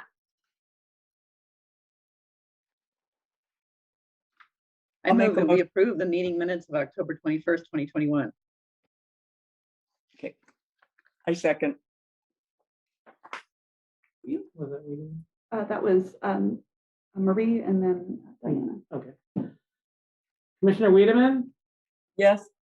Commissioner Jones, Yes. Commissioner Pollan, Yes. Commissioner Morris, Yes. Chair Purnell. Yes. Motion passes 5-0. Okay, we did it. We're on our final agenda item, which is adjournment, and looking for that motion and that second. I'll So make moved. that motion. I'll second it. Very good. Anyone opposed? Okay, it looks like we are adjourning. And thank you all. Thank you, commissioners. Thank you, staff. Thank you. Thank Thank you. you. Have a happy Thanksgiving, Oh, everyone. yeah. You too. Everybody enjoy.